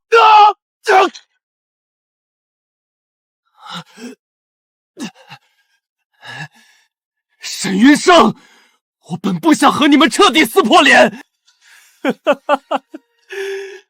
这是你逼我的。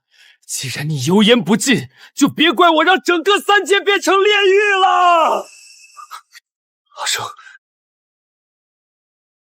好久不见了，你还真是命大。原来是你和裴寂合谋，意图害我性命。不过你们的算盘打错了，我的原身可是火凤，只有浴火才可重生。还得多谢你，让我提前结束在下界的这一世。既然想谢我，那就拱手让出天界。怎么，就凭你也想成为天界的主人？你还不配！找死！阿生小心！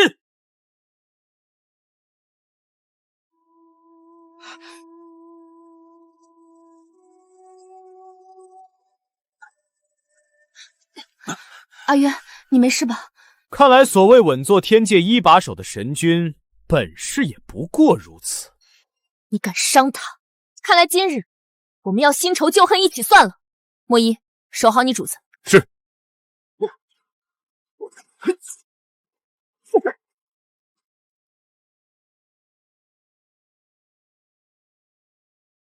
沈云生，你斗不过我的。1000年前你用你的命也只是换我被封印，这次你要是拱手让出天界，说不定我还能留你一条性命，让你入魔界做我的魔妃。谁胜谁负还不一定呢。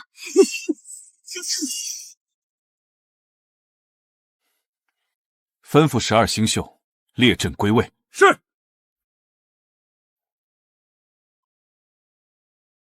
区区一个诸神阵也想诛杀本座，别忘了，本座是魔，以天地至暗致幻为生存的魔。诸神阵可奈何不了本座。谁告诉你这是诸神阵？诸魔阵，混沌咒。你竟然将阵法进化成了诸魔阵，还炼化出了混沌之火！不过你以为这样就能困住我了吗？我倒要看看，缺了一角的阵，你还如何召唤出混沌咒！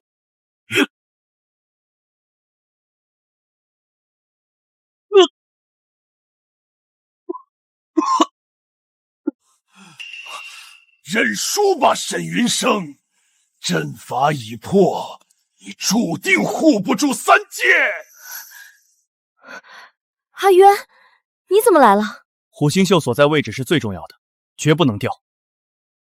阿生，相信我，你尽管出没，我会一直在你身后。你还不相信我的能力吗？就凭你一个连我一击都受不住的废物！哼！阿渊，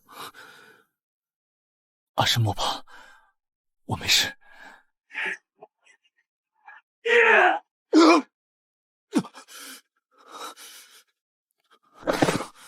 阿生，列阵，出魔，快！沈云生，你可要想清楚了，他已被我的魔气侵蚀，阵法一旦开启，他九死一生。阿生，你我生而为神，向三界供养，便要以守护三界为己任。别管我，快列阵！诸魔阵，起！混沌之火！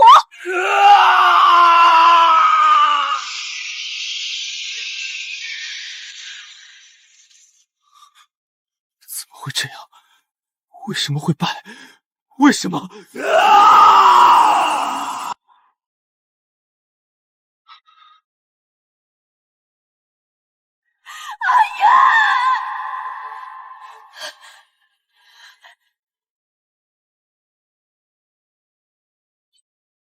阿生，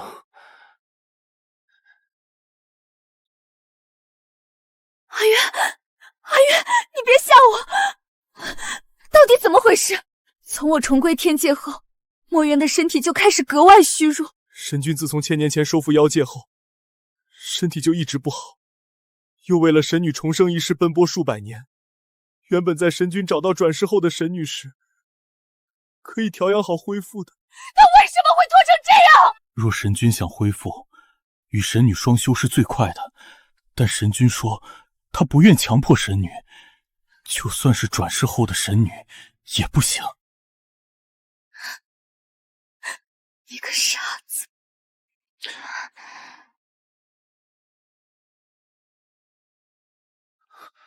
阿生，你这是做什么？嘘，别说话，我来替你疗伤。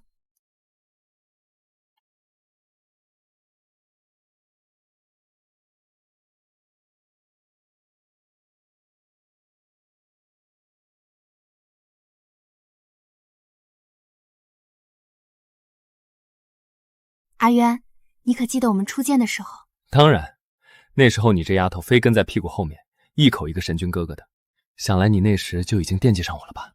胡说，分明是你惦记我。好，我还要惦记你一世呢。阿渊，你看，今年的樱花开得比往年都盛。1000年前我在这里涅槃归来的时候，也是这样满天飞絮，整个天界都飘着粉色的花瓣。我当时刚恢复所有记忆，脑子还有些混乱，只觉得眼前这个人好熟悉，好像我等了他1000年，又好像我找了他1000年。直到你朝我伸出手，我才突然反应过来，原来我真的回来了，回到了你身边。你不知道我当时有多害怕，我守着那个蛋守了整整3个月，每天都用自己的心头血滋养它，生怕出一点差错。莫依总劝我休息，可我不敢，我怕我一闭眼，你就又会离开我。我知道，莫依都告诉我了，你为了收集我散落的灵石，走遍了三界的每一个角落，甚至闯了九死一生的归墟。你还为了滋养我的灵识，自毁了3000年的修为。这些都不算什么，只要能让你回来，别说3000年修为，就算是让我魂飞魄散，我也愿意。你是我活下去的唯一意义。没有你，就算我做了3界至尊，又有什么意思？阿渊，好了，不说这些伤心事了。你看，现在我们不是好好的在一起吗？1000年了，我们再也没有分开过。以后的每一个1000年，我们都会在一起，看遍3界的风景，守着这漫天樱花。永远在一起。对了，你还记得我刚回来那天，仙魔带着裴寂他们来参拜我的事吗？现在想起来，我还觉得好笑。怎么会不记得？裴寂那个小人，到了天界还不知悔改，哼，竟然还妄想做你的夫君。他到死都不知道，他能飞升，不过是我故意放他上来的。故意放他上来的？为什么？因为我知道他身上带着魔王令牌，如果不让他飞升，魔王就会一直躲在幽冥谷，我们永远也无法彻底除掉他。只有让他以为自己有机可乘，他才会捏碎令牌，让魔王附身在他身上，我们才能一举将魔王消灭。原来如此，我当时还奇怪，裴寂那样的小人怎么可能得到我的灵根，还能顺利飞升？原来是你在背后安排的。我本来想在他飞升的时候就除掉他，可我知道你想亲手报仇，所以我才让他多活了几天，让他在你面前耀武扬威，然后再让他从云端跌入地狱，尝尽你当年受过的苦。其实到了最后，我对他已经没有恨了。他不过是个被欲望蒙蔽了双眼的可怜人，一辈子都在追求所谓的大道，最后却落得个魂飞魄散的下场。你不该这么说他，他不值得你同情。他杀了你，杀了安安，做了那么多伤天害理的事，死有余辜。如果不是他，我们也不会分开1000年。好了，不说他了，我们说点开心的事吧。你还记得我们第一次在凡间见面的时候吗？就是你在竹林里救我的那天。当然记得，那天天下着大雨，我撑着伞走到你身边，看到你浑身是血的躺在地上，手里还紧紧牵着安安的手，我当时心都碎了。我恨自己来晚了一步。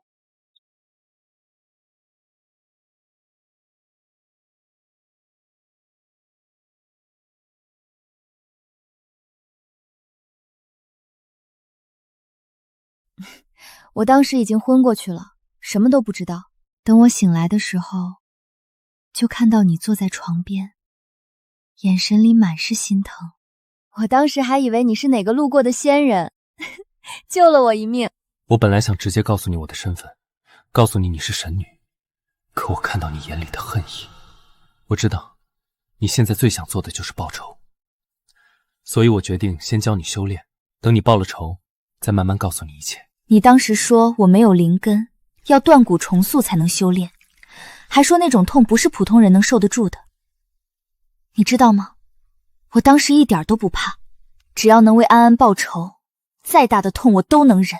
我知道，我看着你在药雨里疼得浑身发抖，却咬着牙一声不吭，看着你练剑练到手上全是血泡，我当时既心疼又欣慰。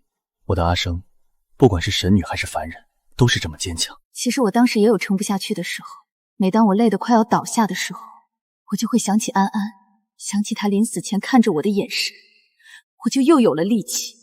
我告诉自己，我不能倒下，我一定要为安安报仇。你做到了，你只用了1年的时间，就从一个毫无修为的普通人，变成了化神阶巅峰的高手，成为了9天大陆第1人。连我都没想到，你的天赋竟然这么高。还不是你教的好，如果没有你，我根本不可能有今天。你不仅教我修炼，还把无双剑给了我。对了，你当时为什么要把无双剑给我？还在剑柄上挂了一个小老虎剑穗。无双剑本来就是你的，1000年前你就是用它封印了魔王。至于那个小老虎剑穗，是我照着安安手里的那个做的。我知道你想念安安，我想让你知道，安安一直都在你身边。阿渊，我一直想问你，那天我坠入3生台的时候，你是什么心情？绝望。彻骨的绝望。我当时看着你跟着金的一婴儿碎片跳下去，感觉自己的心脏都被掏空了。我想都没想就跟着跳了下去，就算是死，我也要和你死在一起。我当时已经耗尽了所有的精血和灵气，意识都模糊了。我只感觉自己一直在往下掉，好像永远都不会到底。就在我以为自己真的要死了的时候，我感觉到你抓住了我的手。我抓住你的时候，你的身体已经凉了。我抱着你，一遍一遍地喊你的名字，可你一点反应都没有。我当时真的好怕你就这么离开我。我用自己所有的性维护住你的灵视，带着你冲出了三生台。那三生台不是号称有去无回吗？你是怎么带着我冲出来的？三生台确实是三界最凶险的地方，一旦坠入，十死无生。可我是神君，我不能让你死在那里。我燃烧了自己的神元，强行破开了三生台的结界。虽然受了很重的伤，但只要能救你，一切都值得。你总是这样，为了我什么都不顾，你知道吗？当我醒来，发现自己在天界的樱花树下，看到你守在我身边，脸色苍白的像纸一样，我有多心疼。我没事，只要你能平安回来，这点伤算什么？其实我早就知道三生台的秘密，也知道裴姬会用安安来骗你。我本来想提前告诉你，可我知道，就算我告诉你，你也不会相信，你还是会去三生境。为什么？因为安安是你的软肋，只要是关于安安的事，你就会失去理智。我太了解你了，所以我只能跟着你去三生境，在你遇到危险的时候保护你。那你当时为什么要毁掉那本秘法书？你知不知道我当时有多生气？我以为你是故意不让我复活安安。我不是故意不让你复活安安，我是怕你出事。那本三生境起死回生之术根本就是以命换命的邪术，一旦施展，施法者就会被三生台吸光所有的灵气和心头血，最后化为飞灰。我怎么能让你冒这样的险？可我当时真的好想复活安安，我每天都在想他，想他抱着我的腿喊我娘亲，想他拿着小老虎玩偶朝我跑过来。我宁愿用我的命换他的命。我知道你有多爱安安，可我不能让你死。如果你死了，我活着还有什么意义？而且，安安本来就不是真实存在的，她只是天道制造的幻想，是为了让你体验人间疾苦的。我后来才知道这件事。当安安告诉我她是神女座下修炼千年的精灵，只是虚幻成了我的孩子的时候，我真的很难过。我以为我真的失去了我的孩子。其实安安一直都在，她现在就在神女殿，每天跟着仙池们修炼，过得很开心。她还经常提起你，说你是世界上最好的娘亲。我知道，我经常去看她。她现在已经长成一个小大人了，修炼天赋也很高，再过几百年就能成为一个合格的小神仙了。这都是你的功劳。虽然她只是个幻想，但你给了她全部的母爱，让她感受到了温暖。天道让她做你的孩子，也是对她的一种恩赐。其实现在想想，裴姬也挺可怜的。她一辈子都在追求力量，为了突破修为，不惜杀妻杀子。最后却发现自己追求的一切都是空的，他到死都不知道，他引以为傲的紫色灵根其实是我的。他所做的一切都是他自己的选择。如果他不是那么贪婪，那么冷血，也不会落得这样的下场。他杀了你和安安的时候，就应该想到会有今天。话虽如此，但我还是觉得有些唏嘘。他本来也是个天赋不错的修士，如果能走正道，说不定也能成为一代宗师。可惜他被欲望冲昏了头脑，走上了不轨路。这就是人性，在这个世界上，有太多的人被权力和欲望蒙蔽了双眼。为了追求所谓的成功，不惜牺牲一切。是啊，就像顾暖暖，她本来是天雄宗主的女儿，身份尊贵，天赋也不错，不是她撺掇裴姬杀妻杀子，也不会落得个自杀的下场。顾暖暖也是个可怜人，她从小被顾云峰宠坏了，以为全世界都应该围着她转。她看到裴气对你好，就心生嫉妒，以为只要除掉你，就能得到裴气的爱。可她不知道，裴气从来没有爱过任何人。他爱的只有他自己。还有顾云峰，他身为天玄宗宗主，表面上正义凛然，实际上却自私虚伪。为了得到无双剑，不惜诬陷我是小偷，还想用炼神阵炼化我，最后被我吸光了修为，也算是罪有应得。天玄宗本来就是个藏污纳怒的地方，他们打名门正派的旗号，做的却都是男盗女娼的勾当。灭了也好，省得他们再祸害人间。还有无量大师，他身为佛门长老，本应该慈悲为怀，却为了所谓的天下苍生，帮着裴寂威胁我，刨了安安的坟，最后被你一招打得魂飞魄散。也算是报应。他所谓的天下苍生，不过是他自己的执念。其实我从来都不想拯救什么天下苍生，我只是一个普通的女人，我只想和我爱的人在一起，过平静的生活。可命运总是捉弄人。1000年前我以身封魔，1000年后我又要除掉魔王，承担起拯救三界的责任。我知道你很累，但你不是一个人，我会一直陪着你，不管是拯救三界，还是过平凡的生活，我都会在你身边。你想做什么，我都支持你。有你在，我什么都不怕。阿渊，谢谢你一直陪着我，谢谢你为我做的一切。傻瓜。我是你的夫君，照顾你是我应该做的，以后不许再跟我说谢谢，知道吗？知道了。对了，你还记得我们在灵泉的那次吗？就是我去找你报恩的那次。当然记得，你当时闯进灵泉，看到我没穿衣服，脸一下子就红了，像个熟透的苹果。我当时还逗你，问你是不是想以身相许。你还好意思说？都怪你，洗澡也不关门，我当时真的好尴尬，恨不得找个地缝钻进去。我怎么知道你会突然来灵泉？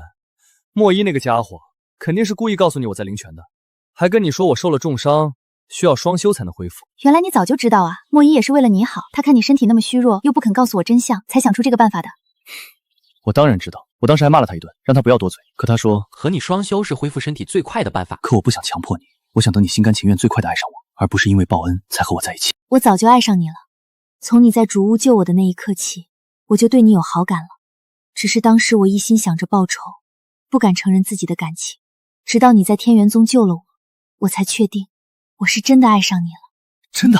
那些伤痕都是千年前和妖界大战的时候留下的。当时妖界妖王率领100万妖兵攻打天界，天界节节败退，我作为神君只能亲自出征。我记得那场大战，当时我是个刚修炼成人形的小神女，只能在后方帮忙救治伤员。我每天都在担心你，怕你在战场上出事。我知道，你每天都会给我写一封信，让信人送到前线。我每次收到你的信，不管遇到多么强大的敌人，我都能打败他们。可你还是受了很多伤。我记得有一次，你被妖王的毒箭刺中了肩膀，毒素蔓延到了全身，差点就没命了。我当时急得哭了好几天，每天都在为你祈祷。我也以为我那次会死，可我一想到你，想到我们还没有成婚，我就告诉自己，我不能死，我一定要活着回去见你。最后我凭着一股意志力，硬是把毒素逼了出来。你总是这样，什么事都自己扛着，你知不知道我有多担心你？我不想让你担心，你是我捧在手里的宝贝，我怎么能让你为我担惊受怕呢？而且，作为神君，保护天界，保护你是我的责任。那你背后最深的那道伤痕是怎么来的？那是和妖王决战的时候留下的。当时妖王已经修炼成了不死之身，普通的法术根本伤不了他。我为了打败他，只能用自己的神元作为代价，施展了禁术诸神诀。虽然最后打败了妖王，但我也被他的利爪抓伤了后背，留下了这道永远都消不掉的伤痕。一定很疼吧？当时疼得差点晕过去，但一想到马上就能回去见你，就觉得没那么疼了。我带着伤回到天界的时候，你第一个冲上来抱住我，哭得像个泪人。你还骂我不爱惜自己的身体，说我要是再敢受伤，就再也不理我了。我当时真的很生气，我宁愿你打输了，也不想看到你受伤。我知道，从那以后我就发誓，以后再也不会让你为我流泪了。我要好好保护自己，这样才能保护你。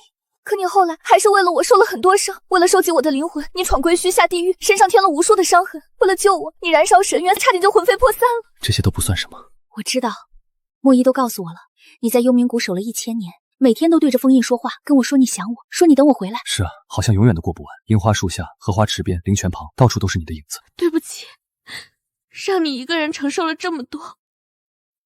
只要能等到你回来，就算再等1000年、10000年，我也愿意。那你是怎么找到我的转世的？我收集起你的灵石后，就用自己的心头血滋养它，让它慢慢凝聚成型。然后我把你的灵石送到了凡间，让它投胎转世。我本来想亲自照顾你长大，可天道不允许上神干涉凡人的生活，我只能在暗中默默守护你。原来我小时候遇到的那些幸运的事，都是你在暗中帮我。我记得我5岁的时候掉进了河里，本来以为自己死定了，可不知道怎么回事，又被冲到了岸边。还有我10岁的时候遇到了山贼，那些山贼突然就被一阵风吹走了。你说的是裴寂吧？我看着你和裴寂相遇，看着你爱上他，看着你为他洗衣做饭，看着你生下安安，我当时真的好嫉妒裴寂，嫉妒他能拥有你，嫉妒他能和你在一起。我恨不得冲上去杀了他，把你抢回来。那你为什么没有那么做？因为我想让你自己选择人生，我不想因为我的出现打乱你的生活。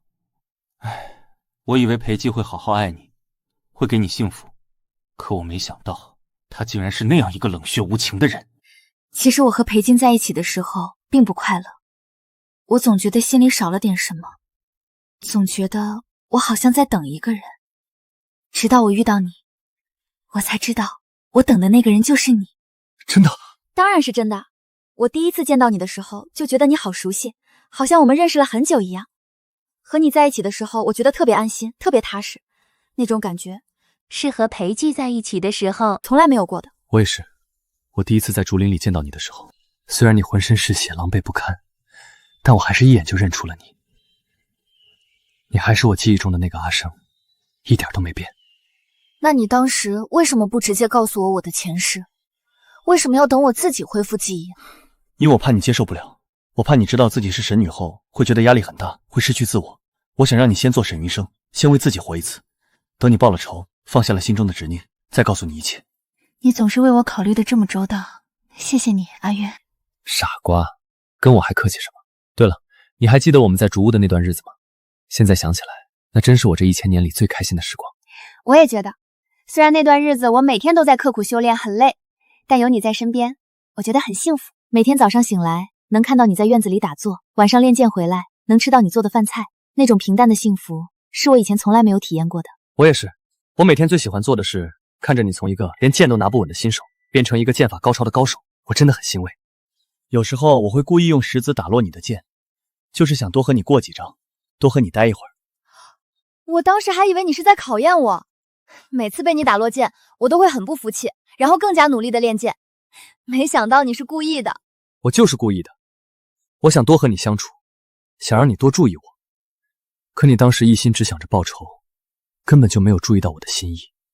对不起，当时我满脑子都是安安，都是报仇，忽略了你的感受。我不怪你，我知道你心里苦，我愿意等你放下仇恨，等你看到我对你的爱。我现在看到了，阿渊，我爱你，比世界上任何一个人都爱你。我也爱你，阿生，永远都爱你。对了，你还记得我离开竹屋去天玄宗复仇的那天吗？你当时看着我的背影，心里在想什么？我当时心里很矛盾，一方面我希望你能亲手报仇，了结心中的执念，另一方面我知道顾云峰和裴寂不会轻易放过你，他们肯定会用各种阴险的手段对付你。那你为什么不跟我一起去？因为我想让你自己去面对，这是你的劫，必须由你自己来渡。只有你亲手打败裴寂报了仇，你才能真正放下过去，才能真正开始新的生活。不过我一直都在暗中跟着你，保护你。我知道，我在天玄宗的时候，总觉得有一双眼睛在看着我，当时我还以为是我的错觉，现在才知道原来是你。是啊，我看着你大闹天玄宗的婚礼，看着你扇顾暖暖的巴掌，我当时被困在炼神阵里，真的以为自己死定了。顾云峰用业火烧我，用幽冥鬼火炼我，我感觉自己的身体都快要融化了。可就在我快要放弃的时候，我想起了安安，想起了你，我就又有了力气。我就知道你能做到。我的阿生从来都不会轻易认输。当你破掉炼神阵，背后出现凤凰翅膀的时候，我真的很骄傲。我的阿生终于长大了。其实我能破掉炼神大法，还要谢谢你，是你给我的无双剑。这都是你自己努力的结果，我只是给了你一点帮助而已。真正厉害的是你，是你自己的坚强和勇敢，让你战胜了一切困难。阿渊，你当时在竹屋和莫一下棋的时候，真的一点都不担心我吗？莫一都急得不行了，你却还能淡定的下棋。其实我心里比谁都担心，我表面上在下棋，可心思根本就不在棋盘上。我一直在用神识观察着天玄宗的情况，你的一举一动我都看得清清楚楚。那你为什么还要装作一副若无其事的样子？因为我不能慌，如果我慌了，莫一就会更慌，到时候说不定会做出什么冲动的事来。而且我相信你，我相信你一定能破掉炼神阵，一定能平安无事。可你当时说一念成神，一念成魔，只有了尽心中杂念，方能涅槃重生。这句话是什么意思？最后变成一个没有感情的魔头。只有你放下仇恨，用爱和勇气去面对，才能破掉炼神阵，成为真正的神。我当时并没有放下仇恨啊，我满脑子都是为安安报仇，都是杀了裴寂和顾暖暖，可我还是破掉了炼神阵。不，你放下了。在炼神阵里，你看到了安安的幻影，你想起了和安安在一起的快乐时光。那一刻，你心里的仇恨被母爱取代了，你不再是为了复仇而活，而是为了守护安安的回忆而活。正是因为这份爱，你才能涅槃重生。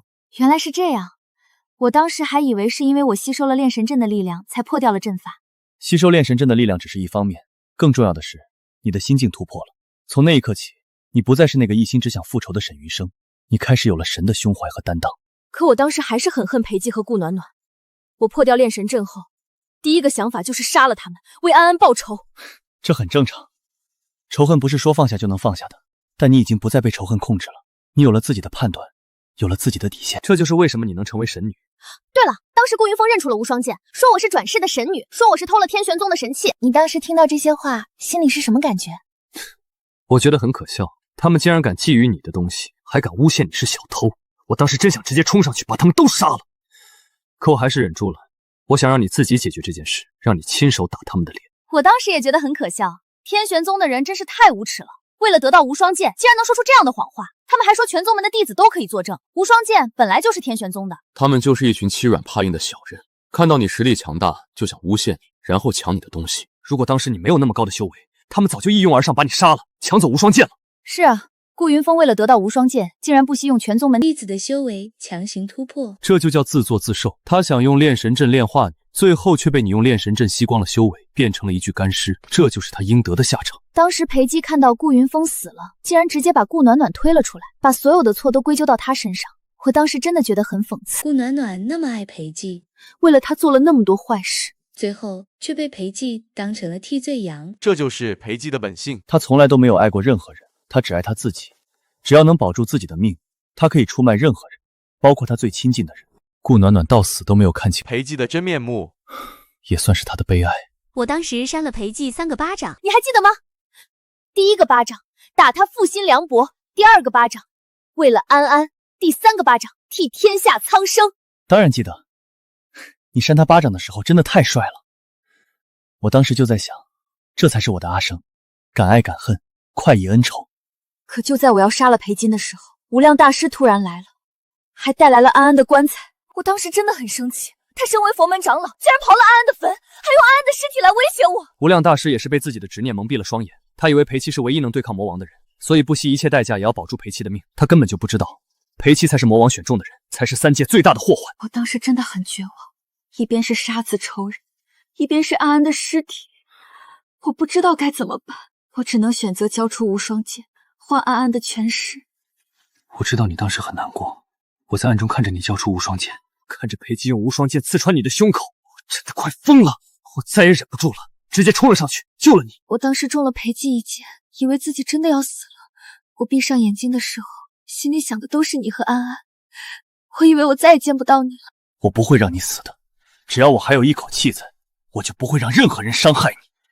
我当时一挥手就灭了天玄宗所有的弟子和无量大师，我要让所有伤害过你的人都付出代价。你当时真的好霸气，你说感动他，你们还真是活过头了。然后一拂袖，所有人都倒地吐血。我当时就觉得有你在，我什么都不用怕。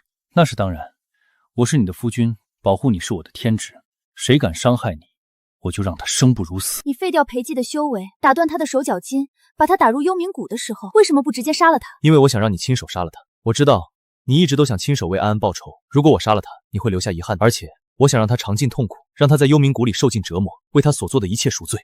顾暖暖最后自杀了，其实我挺同情她的。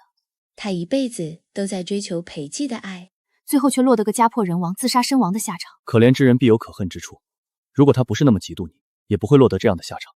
他的悲剧都是他自己造成的。是啊，如果当初他没有撺掇裴姬杀妻正道，没有和裴姬一起伤害我和安安，她现在应该还是天玄宗的大小姐，过着无忧无虑的生活。这个世界上没有如果，每个人都要为自己的选择负责。他们选择了作恶，就必须接受惩罚。你说的对。对了，我们在天玄宗的时候，你为了救我受了很重的伤，回到主屋后你还吐了血，你当时为什么不告诉我？我不想让你担心，你当时刚受了重伤，身体还很虚弱，我怎么能让你再为我操心呢？而且我这点伤不算什么，休息几天就好了。可莫一告诉我，你在去天玄宗之前，又专程去加固了魔王的封印，身体本来就很虚弱，为了救我，你又耗费了大量的修为，差点就撑不住了。莫一那个家伙总是多嘴，不过没关系，现在不是都好了吗？有你照顾我，我的身体恢复得很快。以后不许再这样了，不管发生什么事都要告诉我，我们一起面对，不许再一个人扛着，知道吗？知道了，我的阿生，以后不管发生什么事，我都告诉你，我们一起面对。这才乖。对了，你还记得我们去幽冥谷加固封印的那次吗？我当时看到封印，突然就想起了1000年前以身封魔的场景。我记得你当时突然就愣住了，脸色苍白，浑身发抖，我当时吓坏了，以为你出了什么事。我当时脑子里突然闪过很多画面，1000年前我手持无双剑封印魔王的场景，我感觉好像就发生在昨天一样。那是因为你的前世记忆开始觉醒了。幽冥谷是你以身封魔的地方，这里有你的气息，也有魔王的气息，所以你来到这里才会想起1000年前的事情。我当时真的很害怕，我怕魔王会破开封印，再次危害3界，我怕我们又要分开。别怕，有我在，我会一直陪着你，和你一起对抗魔王。就算魔王真的破开封印，我们也能一起打败他，再也不会分开。你总说1000年前的初见，可我恢复记忆之后，总觉得那些片段碎碎的，像隔着一层雾。你再跟我说说，我们第一次见面到底是什么样子的？我只记得自己跟在你身后，一口一个神君哥哥的叫，却忘了是为什么会跟着你。你啊，那时候还是个刚化形没多久的小神女，连自己的神元都控不稳，偏偏胆子大得很，偷偷从神女殿跑出来，闯到了我练兵的校场。我当时正带着天兵演练阵法，你就那样跌跌撞撞的冲了进来，差点被阵法的余波扫到。我伸手拉了你一把，你就赖上我了。就只是这样，我还以为有什么特别的缘由呢。可我记得那时候天界的仙君那么多，比你温和的也不少，怎么我就偏偏赖上你了？你那时候说我身上的气息让你觉得安心，你说别的仙君见了你都毕恭毕敬的叫你一声神女殿下，只有我也不会怪你闯祸。那你呢？我那时候活了上万年，见惯了天界的规规矩矩、冷冷清清，突然闯进来一个你，眼睛亮得像盛了满天的星辰，叽叽喳喳的跟在我身后，不管我去议事殿、去练兵场，还是去灵泉修炼，你都要跟着。一开始我只觉得你是个调皮的小丫头，可跟着跟着就习惯了，习惯了身后有你的脚步声，习惯了耳边有你的声音，习惯了一回头就能看到你笑着朝我跑过来。那你是什么时候发现自己对我不是对妹妹的那种喜欢，而是男女之情的？我当时又气又疼，气你不爱惜自己，又疼你拼了命也要护着我。也就是那一刻，我看着你红着眼眶却依旧倔强的样子，心里就定了，我想就是这个姑娘了，我要护她生生世世，绝不让她再受一点委屈。我都快忘了这件事了，亏你还记得这么清楚。可我记得那次回去之后，你把我关在神女殿里，罚抄了100遍天规，还说我再敢这么冲动，就再也不让我跟着你了。我那时候还哭了好久，以为你讨厌我了。罚你抄天规是想让你长记性，知道危险的时候要先顾着自己。可我心里比谁都清楚，就算你再闯100次祸，我也不可能真的不让你跟着我。你不知道，你关在店里抄天规的那几天，我就在神女殿外站了3天。我听着你在里面一边抄一边哭着骂我木头，骂我不解风情，心都揪成一团了。原来你那时候就在外面，我还以为你真的不理我了。所以我只能忍着，等着，等你长大，等你也对我生出一样的心意。傻瓜，你怎么就知道我那时候对你只有依赖？我天天跟在你身后，不是因为你是神君，是因为我喜欢你啊！我看着你在议事殿里运筹帷幄，看着你在练兵场上意气风发，看着你对天界的众生心怀慈悲，早就动心了。我那时候总闯祸，就是想让你多注意我一点，想让你眼里只有我一个人。你呀，总是这样，明明心里早就装着我，却偏偏要让我等了那么久。不过没关系，就算等再久，只要最后是你，就都值得。那你是什么时候跟我挑明心意的？我只记得我们约定了等你大圣归来就成婚，却忘了是谁先开的口。是你先开的口。就在妖界大战结束之后，我带着天兵凯旋，天界办了庆功宴，你喝了几杯仙酿，脸颊红扑扑的，跑到我面前，踮着脚揪着我的衣领，问我是不是喜欢你。我说是。你又问我愿不愿意娶你，我说我愿意。从我第一次拉住你的手就愿意了。原来还是我主动的，我还以为是你先跟我表白的。那你当时听到我那么问，心里是什么感觉？我要娶你，我要让你做我的妻子，做3界唯一的神君夫人。那天整个天界都知道，冷面无情的墨渊神君被神女殿下收了心。我现在想起来都觉得心口发烫。原来我们1000年前就那样认定了彼此，可为什么后来会发生那么多事？为什么我们明明那么相爱，却要分开1000年？是我没护好你，魔王破戒，3界大乱，天界的天兵节节败退。你是神女，是3界纯灵之体，唯一能以身封魔的人。我知道你做出选择的时候，心里有多舍不得。我也知道，你最放不下的人是我。我拼了命的想替你，想自己去封魔，可天道注定，只有你的神体才能困住魔王。我只能眼睁睁看着你走向那幽冥谷的封印。我那时候不怕死，我只怕我死了你会难过。我怕我走了，就再也没有人跟在你身后叫你神君哥哥了。我怕你一个人守着这空荡荡的天界会孤单。都怪我没保护好你。不怪你阿渊，从来都不怪你，那是我的选择，是我身为神女的责任。可我最庆幸的是，就算过了1000年，就算我轮回转世，忘了前尘往事，我还是会再次爱上你。在凡间的竹屋里，我第一次醒来看到你的时候，就觉得你熟悉，就觉得在你身边安心，就像1000年前我第一次被你拉住手的时候一样。我知道，我第一眼在雨里看到浑身是血的你，就知道我的阿生终于回来了。哪怕你忘了我，哪怕你心里只有仇恨，我也会陪着你，等你，等你再次看向我，等你再次爱上我。就像千年前我耐着性子等你长大一样。阿渊，谢谢你，谢谢你等了我1000年，谢谢你从来没有放弃过我，谢谢你在我最绝望的时候出现在我身边，给我活下去的希望，给我报仇的底气，给我毫无保留的爱。傻瓜，跟我说什么谢谢？爱你、等你、护你，都是我心甘情愿的。1000年的等待，换你现在在我身边，换我们生生世世在一起，太值了。那你说，这一次我们再也不会分开了，对不对？对，再也不会分开了。